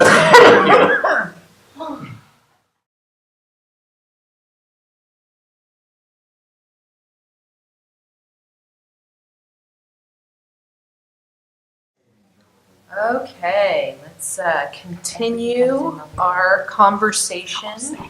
So we've talked about licensed 2 years in good standing. If there's some discipline, we'll evaluate that and make decisions based on that information. And then we wanted to talk about that it would be a master's degree in those fields. We talked about that. In terms of supervised hours, we're not going to evaluate those. Passing of an exam, since they're licensed, they've already passed their exam, so we're not going to talk about that. I think for California, it's not a problem for the ASWB exam or the MVCC exam, but I think we are going to have to specify for MFT, we would Yes. recognize the national exam. Okay. So we'll do that. Verification of licensure, you put as a category in the overall chart. Obviously, we would do that. Kind of important. Yeah. Let me see, make sure that. Before we get to the different coursework that we might want to add. Okay. And we're not going to look at accreditation or any of that stuff. Well, I thought we were. Okay. Yeah, Just a regionally accredited. Regionally accredited university, but not that the program is accredited. Yeah. Yeah, just out of curiosity, in social work, don't they have to be accredited to be Yes. licensed? Yeah, Yes. that's what I thought, okay. I'm curious about the MFT because, they are not nationally accredited. Yes, they have, the school They have is. an accredited, They Well, have an accreditation, but not, Does- in both the LPC and MFT, there are programs that are not accredited and they can still get licensed in some They states. In some states, and other states they can't. It's usually in another state, like for MFTs, it's a co-MFT program or an accredited program that hit this discipline. Like here in California, we say, here's what your education needs to meet. Right. And, I have the ability to consider a co-MFT course, but I think in California, I want to say it's less than 10. Oh, as far as schools go? Yeah. There's very few. It's very few. So it's not. Yes. Yeah, and co-MFT just certifies, much like the social work and a CACREP, is that the areas of instruction achieve the, benchmarks we outline in our law for MFT law, but that's requisite education for licensure in that discipline. Because there are a lot of those online schools. Right. So are those? But some online schools are Some accredited. They are are, and accredited. sometimes some of them are not. Right. Correct. And I would rather see accreditation by, regional accrediting body like WASC or a recognized accreditation by the Department of Education. Because under those two entities, that's what the schools need if they're going to participate in the federal student loan programs. Right. So they can't have gone to Trump University. Correct. If that's what you're worried about. I'm sorry, I couldn't think of any other example. That's the only one I know of that wasn't regionally accredited, so. Infamously known. But I mean, if that's what you're concerned about. I'm not going to say it out loud. Which institution? They can't get licensed in their state. Right. Yeah, because all the states require regional. Right. So, yeah, I'm perfectly comfortable doing that because we do it now. And that's we don't really look at, like when we get to departments, right? I don't look at USC's Department of Social Work and say, is that, accredited by CSWE? Right.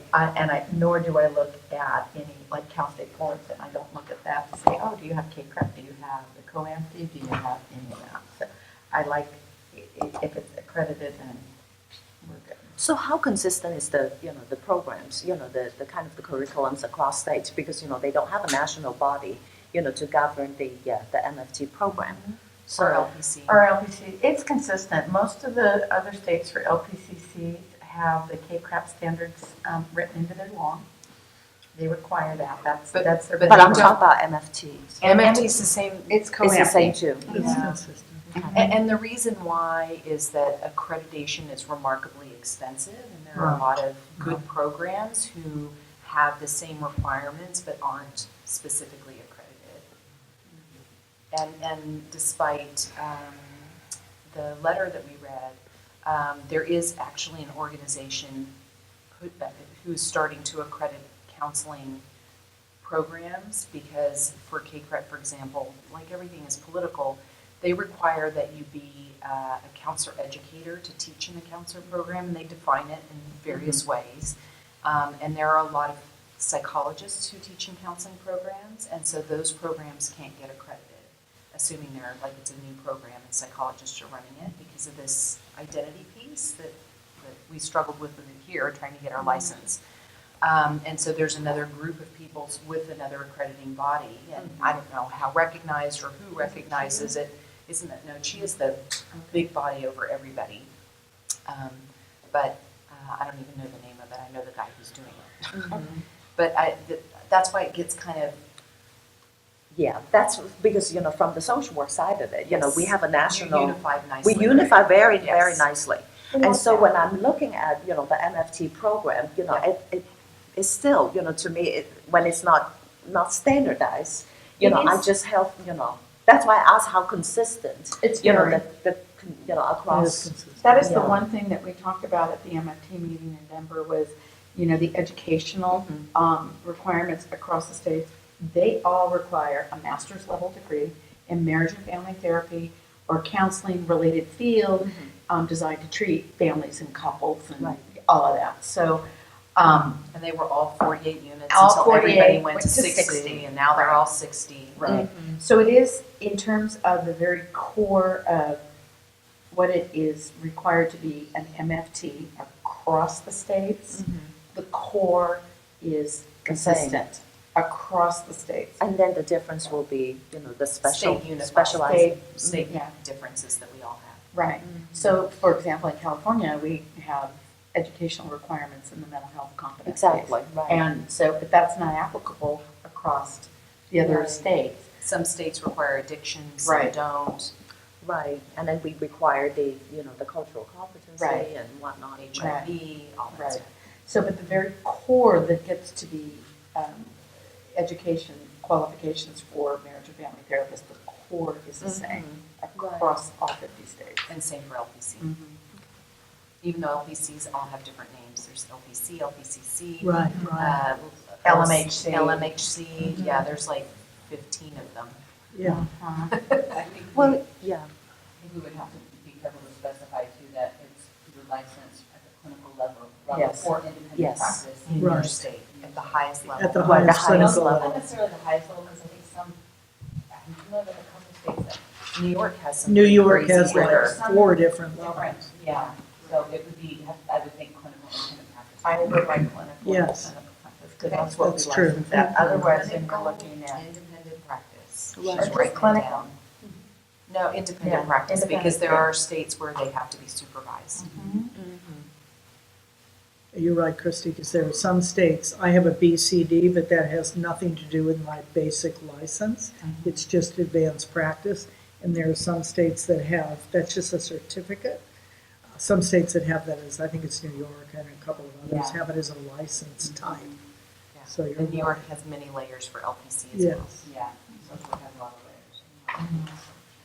Okay. So then, are we really just down to what additional California stuff? Yeah. Okay, so obviously the law and ethics, law, California law. And do we want to require a course and the exam, or just the exam, assuming that they would have to learn the law in order to take the exam? I think currently, is it 18 hours for social workers out of state? Yes, I think so. It's 18C. My guess is they're going to take the course anyway. I should hope so, but I will tell you. They don't. No, it's possible not to. Yes. Right, so because I was in this state for, I don't know, 10 years or whatever before we had the LPCC, and I had been teaching law and ethics, so I knew the California, now I guess I've been teaching the course, so obviously I had to learn it to teach it. But I could have taken the exam without taking the course, so you may want to specify. How many items are on that? Is it 75? 75? My thought is we should take the course because we could possibly get through it without knowing Yes. some of the stuff and just miss those questions and squeak by. Yeah. So what do we want to say, 18, 12 hours is our magic number? I think if I 18 think is it's in the other 18. laws, Yeah, it's in the other. or is it 15? So for the 18. Yeah, it's 18. LPCC is 15, I think. I thought it was 15, it was like a Yeah. 1 unit course. Oh my The others, goodness. yeah, it's not consistent. Okay, look it up. So So what So we've is agreed, we want a course. is it the 12 units required for the pre-licensing people? I mean, for the registrant? It's 12 hours to continue in the law and ethics exam, yes. Right, and then if they fail, and that's 18 hours, right? No. Or the 12, okay. So would that be easy just to require 12? 6 hours, 3 hours It's a difference is 2-day really not that You're right, much. it is 18 for LPCC. Wow. This seems so random and pulled out of our hats. Well, there isn't, there are specific California laws, there's no question, but as I work with licensed therapists all over the country, there is remarkable similarity in terms of child abuse, No, certain no, kinds of Texas things. is really different. Well, I know there are some differences, I'm just talking about basics. So it's 18 hours for LPCCs at what point? If they're coming in from out of state. Ah, okay. So it would Why is 18 probably, the magic number? yeah, I was gonna It's a say, random number. It's a random 15 number. would make, I think, 3 6-hour days, maybe that's what they're thinking? yes, because they're generally given in 6-hour increments. Yeah, So is there any difference between 12 and 18? Yeah, I would 6 do hours. 6 hours is Beyond that. I can do that. Figure that Okay, let's hear from, Yeah. as we debate this. Rebecca Gonzalez, National Association of Social Workers, California chapter. I would argue for the 2 days just because of the difficulty of taking 12 a hours? 3-day course. Yes. 12 Yes. hours, okay. I would agree with that. 12 is a lot. And the 12 hours is consistent with the, fail, but the renewal run. Right, so I think So that's. people will have those. So yeah, at least you get rid of one of those whatever increments. So Yeah. I would go for 12. That's my thought. Hi, Mike Griffin from camp. I'm going to go for 12 hours too. Now, that seems like it's just for sake of consistency would be sufficient. And also just to backtrack with respect to the educational requirements, we totally support the idea of using regional accreditation versus relying on COAMT or CACREP as the sole defining source of what's appropriate. Right, thank you. Okay, so we have a 12-hour course. I would support the 12-hour law and ethics course as well. And I think in another committee, we were talking about dropping the 12-hour course in order to continue to take the law and ethics. Yes, we would. So I'm not sure And where that- that is, but. That died. What? That died. That It's idea- still in? And it's still in. Okay, but if Yeah. we made it consistent, it would would be be great. easier, Because yeah. it's very confusing. Yes, it is. Okay, so we'll make a There's that. recommendation for the 12-hour law and Mhm. ethic course, or maybe 12-hour course in California law. Yes. Oh yeah, it's Well, they're California not going to find a specific. 12-hour course. They're going to probably do two 6-hour 6-hour courses. So it needs What to do you be, call it? A 12? what do you, 12 12 hours units of 12 law. hours on the 12 hours. 12 hours. Okay. Yeah, so 12 hours of California law and ethics. California, you want to say law and ethics or law, or what, it doesn't matter. Law and ethics. Law and ethics, okay. As long as the word law is in there.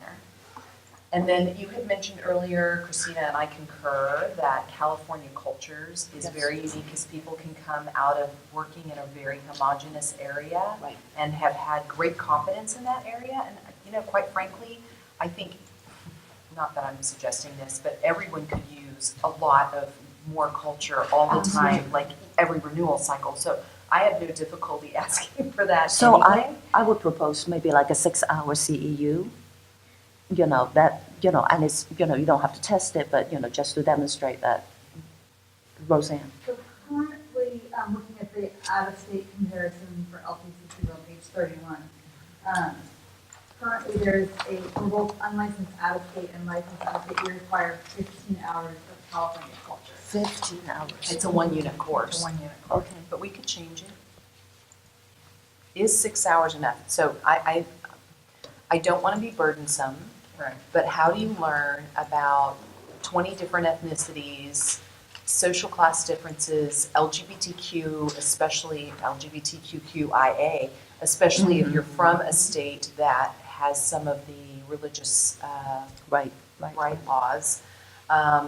They need to be acculturated. I kind of would be inclined to To stick do with more. the 15. 15 The one-unit course, at the postgraduate level. not course, sorry, 15 hours. Right. You're talking about CEUs. I'm talking about Just 15 CEUs. hours, not calling it a CEU or a course, just 15 It's just- hours. Equivalent to one semester so that we make it consistent. I like that idea, but Rebecca was just talking about, for the sake of continuing education, 15 hours is just kind It's of, pretty burdensome. yeah. No, I would say that, maybe 15 units and more. Units up to 45. Not No, units. Not units. CEU units.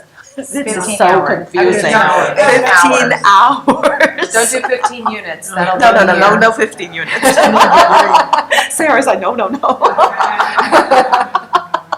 No, it's one, yes. So right now in the law, we have that as a requirement, 15 hours of the cultures, and it says it can be from an approved school, college, or university or accredited, or from a CE provider, and it says undergraduate coursework shall not satisfy this requirement. So it is graduate level. It's graduate, And so the course is already out there.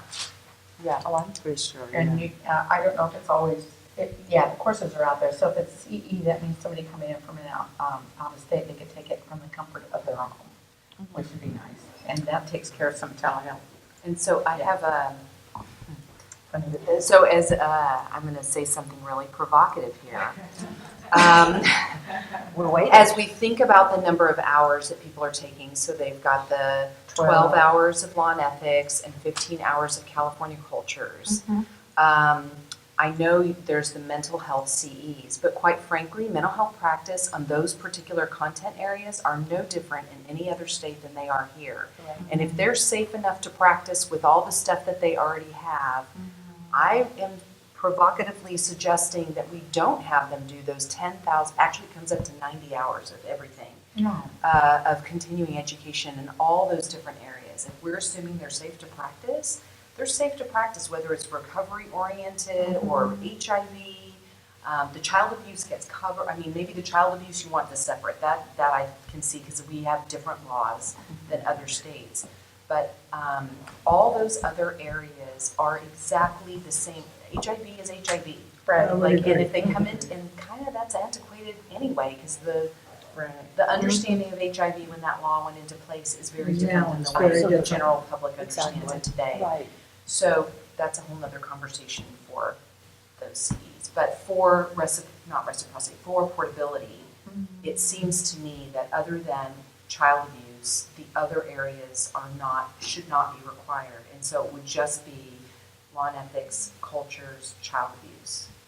Yeah, and I would argue that child abuse, and I'm not going to die on this hill, Yeah. but that child abuse is in any Yes. decent law and ethics class. It better be. It is covered enormously, so that should be redundant. I agree, and I'd be fine not to put that in there because it better be in the law and ethics. Oh, yeah. Just like the suicide prevention should be in that course with the crisis intervention. I would say that, the more California specific is the wellness and recovery module, because that's the whole movement, and it's very, very current. So, and If you're working in that model. But that's also what's, I think it's part of the curriculum of the MFT and the LPCC. So just for your understanding, the recovery-oriented philosophy without the language already exists in those two professions and always have. Yes. We just use different Yes. words. That's right. Because a social worker developed it. I would That's argue right. just a little bit differently. I was involved a lot with, when the MHSA first got involved, my position was actually funded by it for a while. I heard a lot of arguments on both sides. Yes, like a lot of social workers did say, yes, that's already part of what we do. That's how we do our clients. But I heard arguments that, well, that's not But quite it's right. not exactly. It's not. There are elements of it, absolutely, yes, that are there, but Right. it's really a completely different way of thinking about your clients and what it takes for them to, especially those with more severe mental illness, to recover or whatever that means with them. And it is a really different shift. So I would suggest maybe at least some sort of minor Yes. requirement, something to at least give them the concept of. That's what a lot of people are using here. Maybe not so much in private practice. So let me ask you this, though. 49 states don't, or maybe 48 states don't require it. That's actually not. Not true? No, Vermont, I can't list them all anymore. I used to be able to. Roughly 10? It is somewhat, maybe, yeah. Okay. I think- So roughly 40 states are not doing it, and people aren't getting into trouble and are getting care. Right, so maybe it is, no, so I would say maybe it's not a consumer protection issue, but it is. It's a best practice, but we're not trying to license it. Best practice, we're licensing a consumer protection. No, so Leah, the bottom line is that, the whole, if you're in the public entity, and the nonprofit organization, the whole MHSA and the wellness and recovery has been in place for the last 10 years. And yes, I did get the argument. And yet, the service delivery model, it's very different, and how the clinician think about, delivering services. So, so instead of, the medical model, now they're talking about, they have to, use a more collaborative approach, more the preventive approach, and that kind of stuff. And it is very, very current. because it's built in the funding source. It's restructuring, the government and the nonprofit organization, the programmatic stuff. And that also comes into, with the telehealth and whatnot. And so it's a little bit, more than just that, this is what we have done for the last how many years, and it's built into the social work program.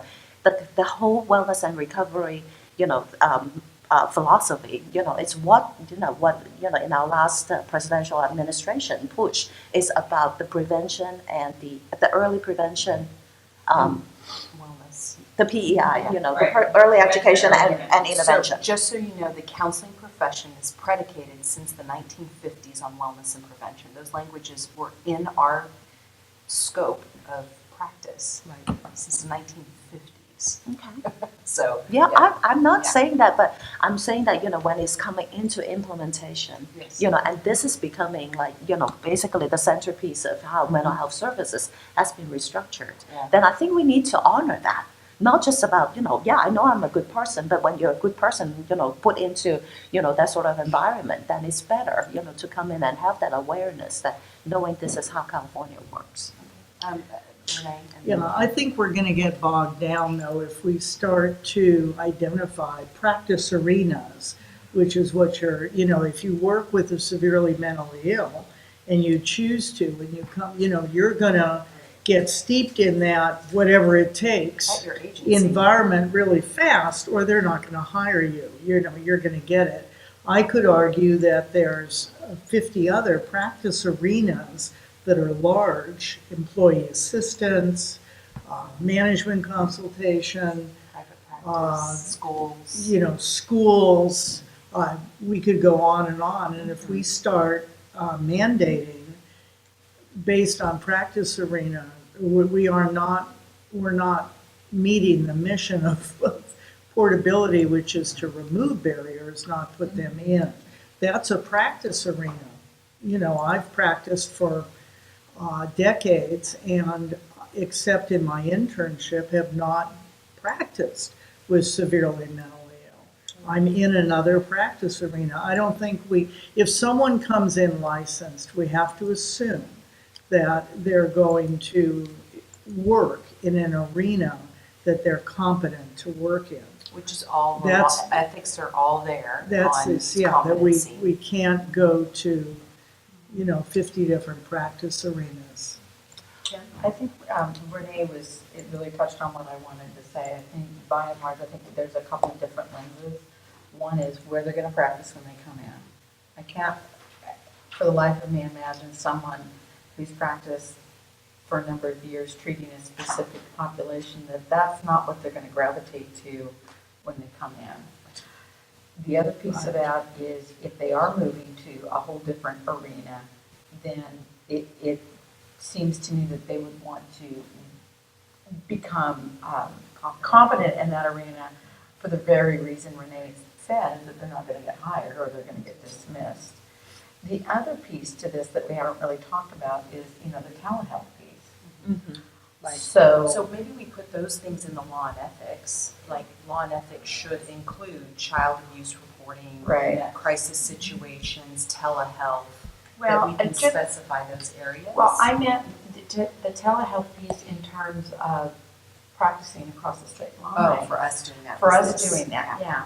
So, Should we move to that conversation? well, no, I think that's another lens that we need to consider as we're starting to say, all right, you're gonna take 12 hours law and ethics, California law and ethics, and we're gonna do 15 hours in cultural, which I think is important, because we are a diverse state. So now we're at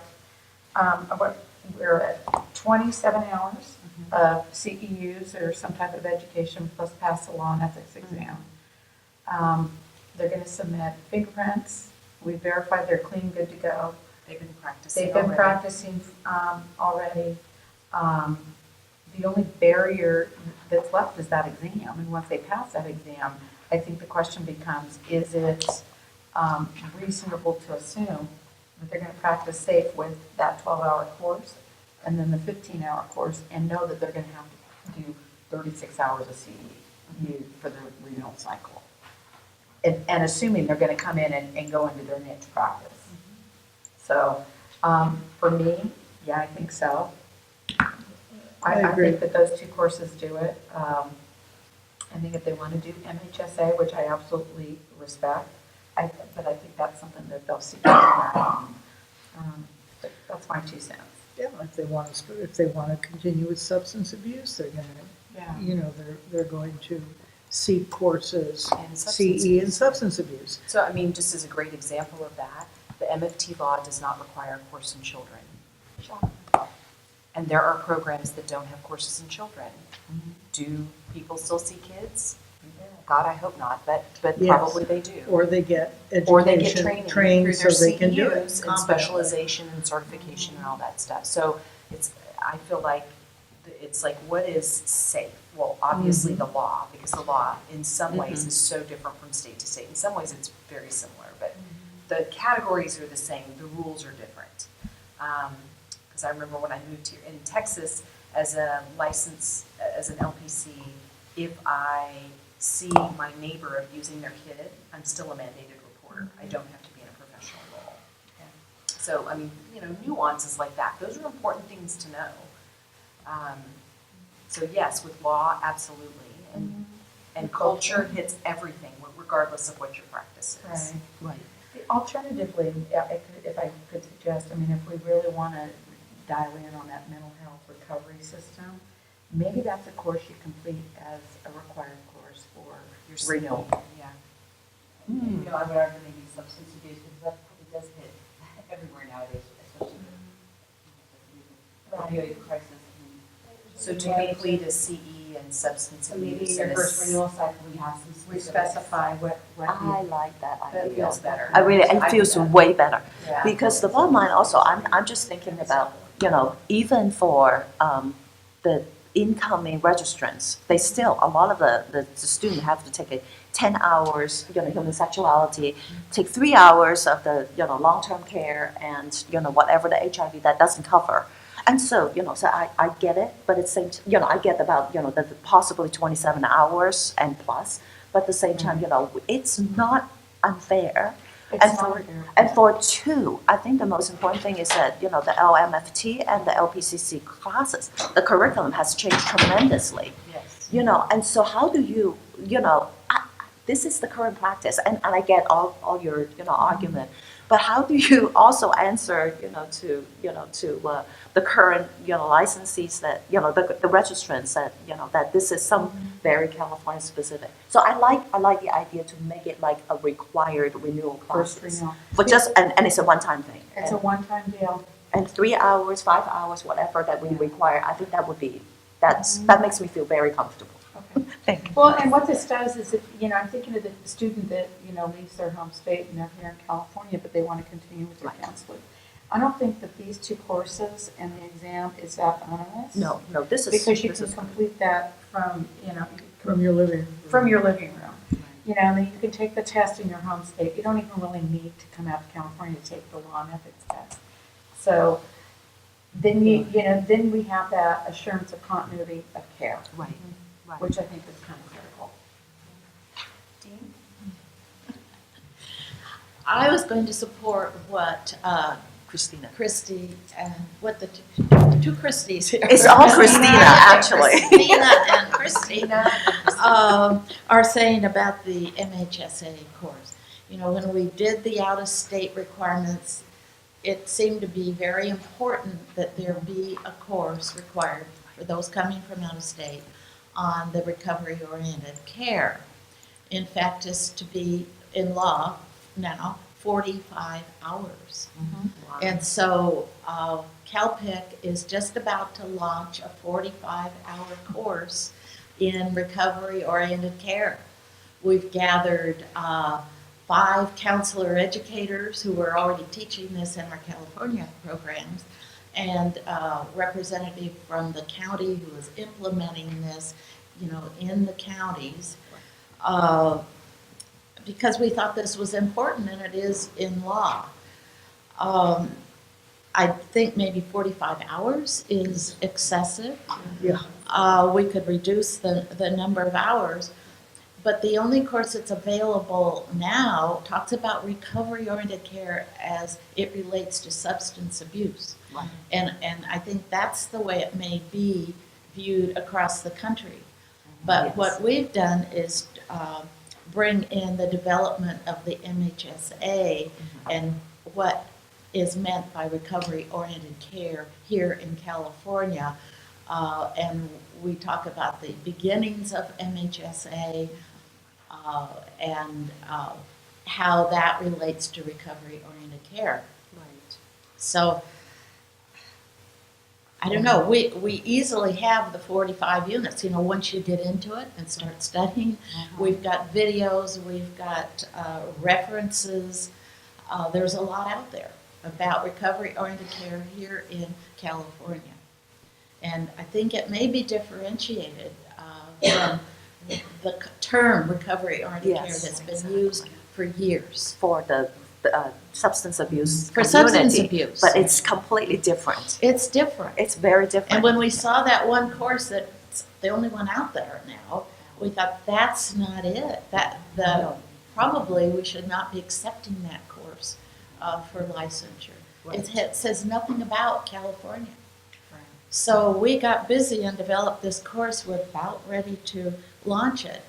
So I think fewer units is fine, and I think it might be fine to require, just out-of-state licensees to take it for their first renewal. Right. Not everybody, right? Because California people supposedly have it infused in their program.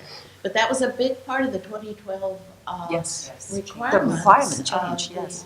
Yeah, that all California curriculum include that. Yeah. Okay. So if we were to reduce the hours, what feels like you could get enough of a feel for that frame of working with clients? 6 units. Six. 6 units, yeah. One day. One time. 6 Or units online. So they would 6 take their hours. 6 hours of lawn Six ethics, their CEUs. 6 hours of recovery-oriented care, and then maybe And it 6 counts hours toward in their addiction. 36. Why Somebody, addiction? somebody had suggested looking at. Oh, Christie suggested Yeah. Yeah, right now it's 15, I believe. For California cultures, yes. Oh, I'm talking about the. Because we've also developed a 15-hour California cultures course. Oh, yeah, we're talking about the substance abuse. Oh, How sorry. many hours for substance abuse? So right now it's 15 hours, and it covers, you know, we specify the content. And so that includes like. I would really argue against a long list. Yeah. Yeah. Really, Too much what- laundry. the opioid crisis is all over the country. I mean, we have to assume. For scope that- of competence, people have to take some Yes. responsibility for Yes. what they're doing. Yeah, a long list of what they need to do before and after renewal just doesn't get there. Problem too with the long list is that it opens up in the future other petitions to, for things to be added on. Right. Right. Yes. So I would also argue that, you know, and I know we're not trying to do a lot of comparison, but we do require our in-state applicants to have that training for a reason. And, But we do for the entire curriculum. You could argue every That's- single you're day. right. That's Yeah, right. that's- So, That's the and- point. and there is, our ethics say we have to demonstrate a scope of competence. And if people get in trouble because of their lack of scope of competence, then And I think the big thing we have to do is what is currently required for the first renewal CE. We have to look at that. And that might be Yes. something to bring to the next meeting, because there already are some requirements. Right. For your So, first renewal CE, yeah. There's like HIV. HIV, It's so out. But that's also standard. there are a few standard enough for Right. everybody. and law and ethics is every single time. Right. So maybe that's it, just HIV. Yeah, so we just, I mean, most people have, there are like the child abuse and things like that for new license before certain, if they have their degree before a certain date. Right. Most people at this point need that already. So I would argue that we just do the mental health.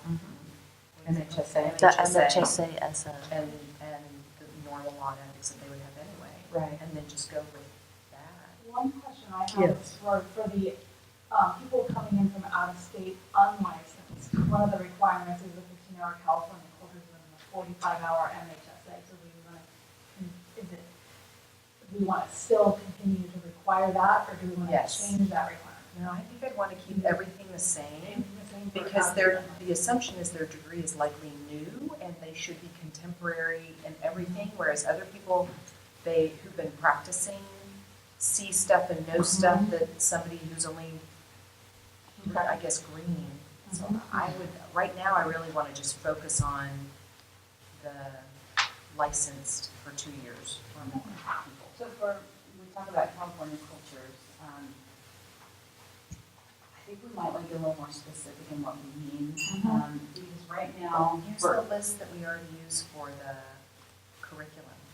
so 'cause right now in out of state, it just says 15 hours of instruction that includes an understanding of various California cultures and the social and psychological implications of socioeconomic position. But then you also have, right now out of state has to meet the core content, I'm talking LPCC right now, has to meet the core content areas, and it talks, one of them is multicultural counseling theories and techniques, including counselors' roles in developing cultural self-awareness, identity development, cultural social justice. No. It goes on and Yeah. on. So if we were to specify areas in addition to what's already written in, not the LPCC, but the broader one, they should understand race, ethnicity, religion, social, maybe what you say are federally defined minorities. I guess my question is more, are you understanding the cultures, or what if you haven't had coursework on how to work with people of different cultures and recognizing it yourself? All programs, at least contemporary programs from the mid-'80s forward, have a course in culture. That's a standard requirement for all 3 degrees. So they all have a basic culture class. This would be just specific to sort of those oppressed groups. But in the lens of being a mental health practitioner. Right. Yeah. Well, the difference is they may have had that culture class in 1985, but now we understand culture differently than we did in 1985, right? There's, and like even the growing trend with transgender, right? Not that people didn't identify as transgender in the past, but that we have a better understanding of gender being on a continuum today as opposed to being binary. So I think that, contemporary California cultures, particularly with an emphasis on, what is it? Multicultural counseling? Well, I was thinking minority groups or under protected groups, because I would want to put disability in there too. Well, let's kind of do a little bit of research and maybe start documenting. Yeah, but they don't need to understand all that other stuff. That other stuff should have been in their coursework as part of their degree, just like they had a law and ethics course in their state. So they already know about it. They better know about the ethics. It's just California law.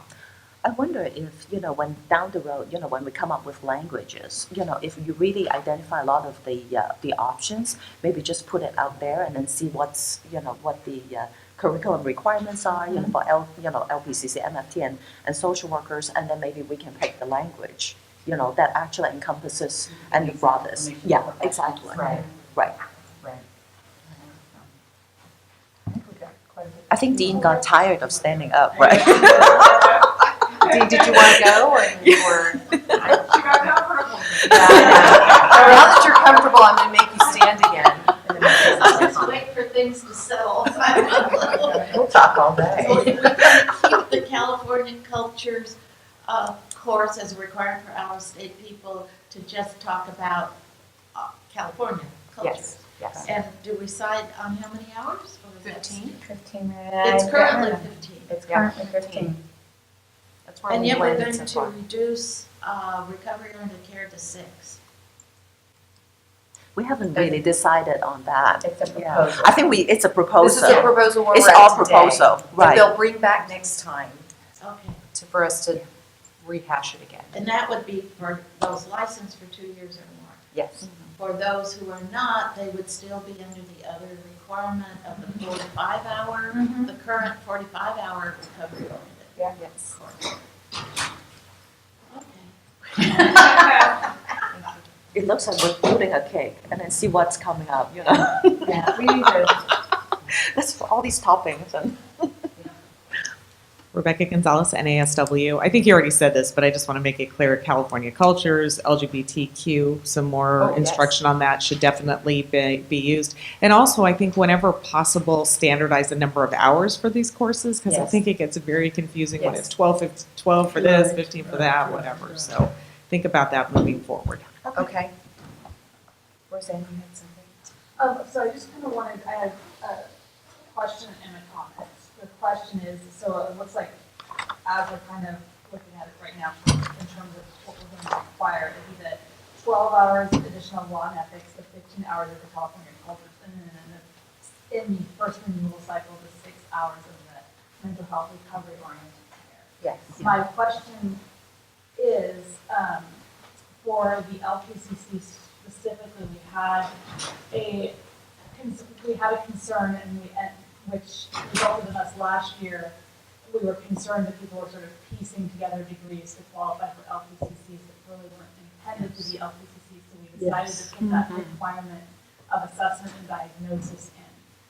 Looking at this in that light, do we still feel that that is addressed here? I think the difference is when somebody's been practicing for 2 years, gone through a renewal cycle, they've demonstrated that they're safe to practice. And so looking at the details of each of the curricular requirements gets us back to where we were before we started this committee. I think we have to trust the other states. That they evaluated the education closely and found it to be adequate for public protection. I have a suggestion. So, I know that, we won't question. We talked about, accepting their degree. And I really, I agree with Roseanne's, concern, because I remember we have a very extensive discussion about, the assessment diagnosis, class. And it's such a pivotal, class for the incoming, especially for the LPCC. So, I am thinking that, what would be the possibility that, that yes, we don't look at their entirety of the curriculum, but if they really miss that class, require them to take it, as one of the makeup class, if they don't have it. So those degrees that the degrees that we were I know, yeah. specifically targeting are like art therapy degrees. Yeah. I think we get, Yeah. and dance therapy, well, I respect those particular modalities, that's what they are, the modalities. So I think and that's what was happening, you're getting a 36-unit degree and let me piece together a clinical degree. I think we take care of that by saying licensed at a clinical level within your Yes. state to independently practice. Yes. Then that takes care of us. All the states require that. Yes. It's that, I don't have any data. So I'm thinking that, because if it's coming from staff that you guys have done, extensive research, I want to make sure that, it is, the assumption is accurate, before we just say that don't do it. Yeah, I think work with people, as I said, nationally, and this is, if we say clinical degree and licensed for independent practice, we don't have any we don't have dance there, we don't have modalities. We just, Clinical license. yes, Clinical yes, license. sorry. Hopefully the degree is clinical, but.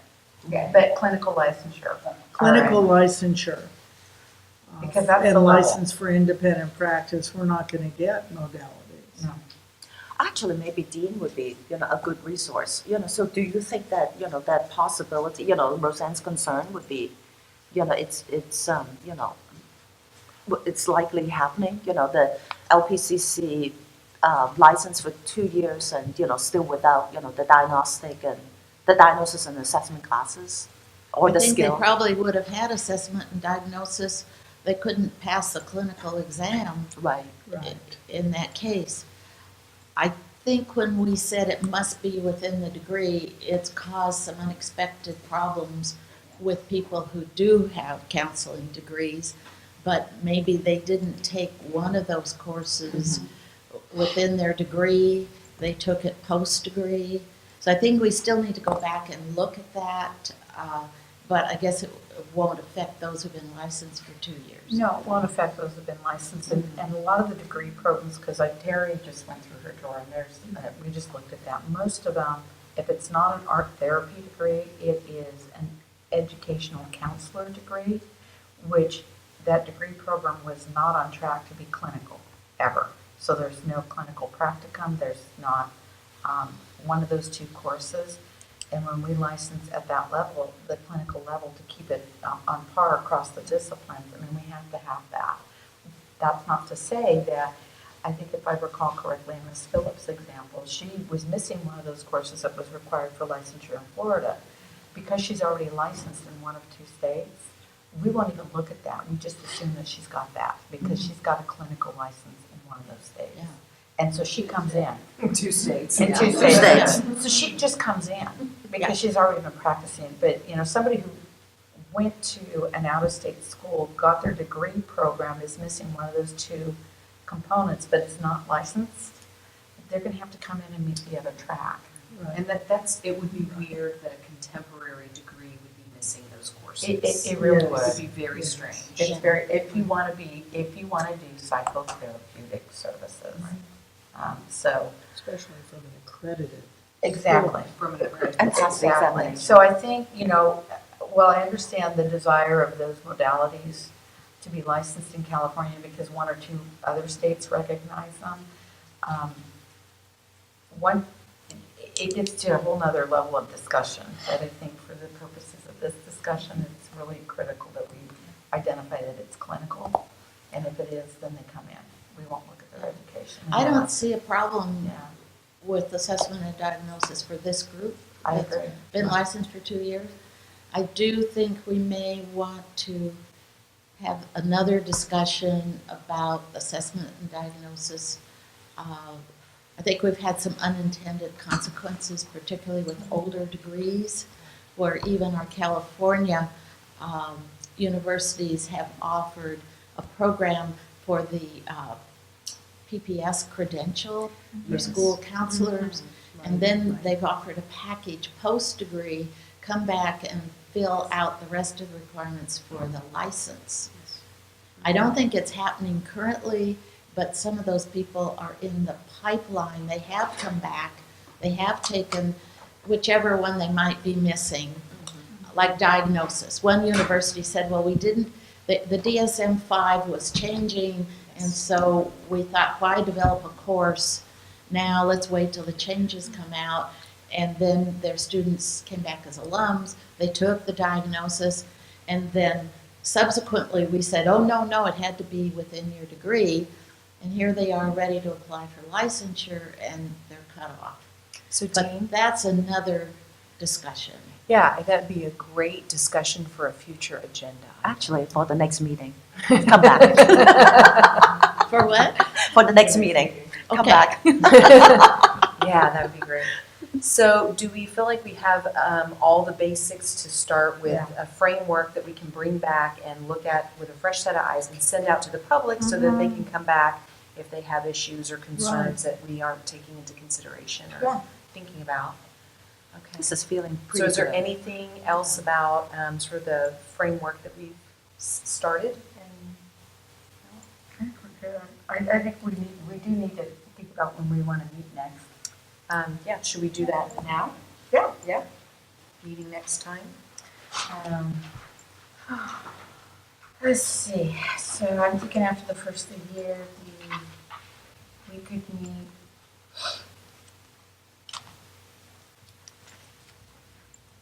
I mean, ideally, if we could meet early enough for whatever modifications to make it to the February board meeting, that'd be super cool. When is the PMA? Boy, that's ambitious. I Well, know it it's would be- ambitious. Well, and we're late on this legislative cycle, so these changes won't go in until a year from now. Anyway. Anyway, Okay. so Then why don't we just piggyback it on the board meeting? If I was it's gonna just be a gonna year say anyway, that. why make an extra meeting? Okay, and so that's gonna be. In February. In February, which is like the 21st through the 23rd. 23rd. Our birthday. Oh, is that Wednesday through Friday? It's a Wednesday through Friday. If we don't get enough petitioners, we won't, like we did this time, we won't need that third day. We could make that. So potentially, we can meet on the 23rd. Potentially. So if that doesn't work out, then I would, you're on P&A. How far ahead would we know if we have enough petitions? It would not. It's not far enough. You have to have I at would least know, 2 weeks, I would probably know in January. That's fine, then if we need to Fine. come up with a meeting date.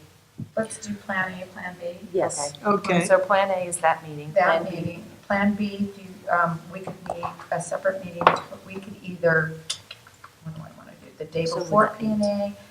I really don't want to do that because Because no, that's I a lot can't of- do Tuesday. A lot of work for Okay, the staff. Full. It's full. Okay, so we're done with that. So what is the March, maybe? I'm thinking the first full week, maybe the second full week? Anywhere from the 6th to, let's do, Fridays tend to work out better for everybody? Yes. Okay. How about the 16th? What about the 16th? 16, let's do. Because that gives us a little bit of time after board to kind of go, breathe. And I'm then it's okay in with that. between the next P&A meeting. Right.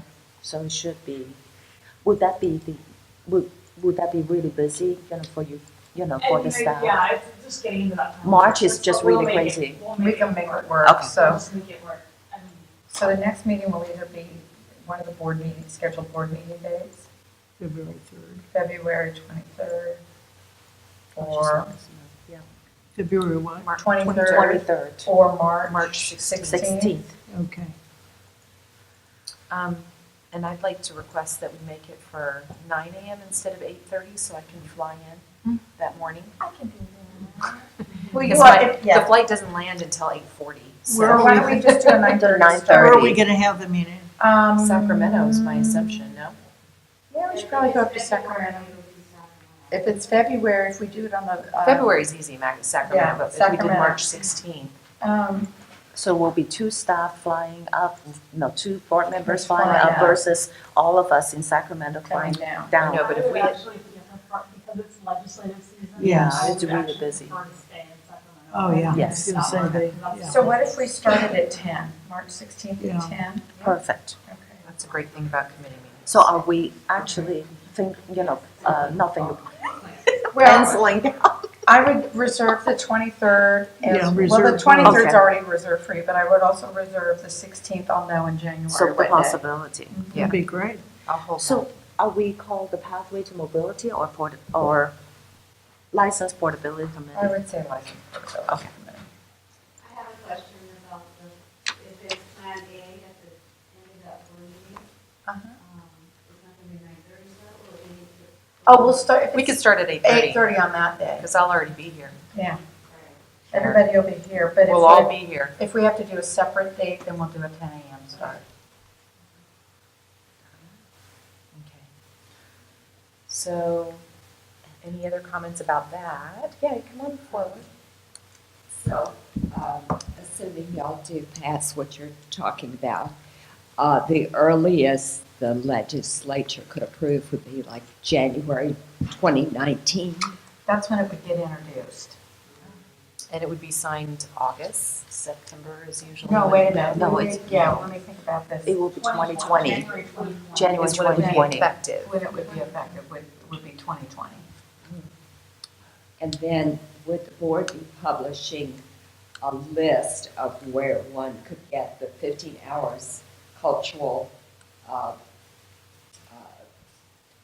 course, I don't- as well as the 12 hours? CalPIC can help you with Yes. that. We would Calpic, direct yeah. the applicants to the professional associations. Okay. Yeah. That would cover like online courses. Yes. Any other comments about that? All right, so moving on, public comment for items not on the agenda. All right, hearing none. Suggestions for future agenda items? We got Dean, Dean, revisit the assessment and diagnosis. and the other thing. There's Yeah. 2 things. And the Do student you want me to council. bring up the bring up Assessment? everything that we need to talk about. You need to talk about for a future agenda item. You're talking about the.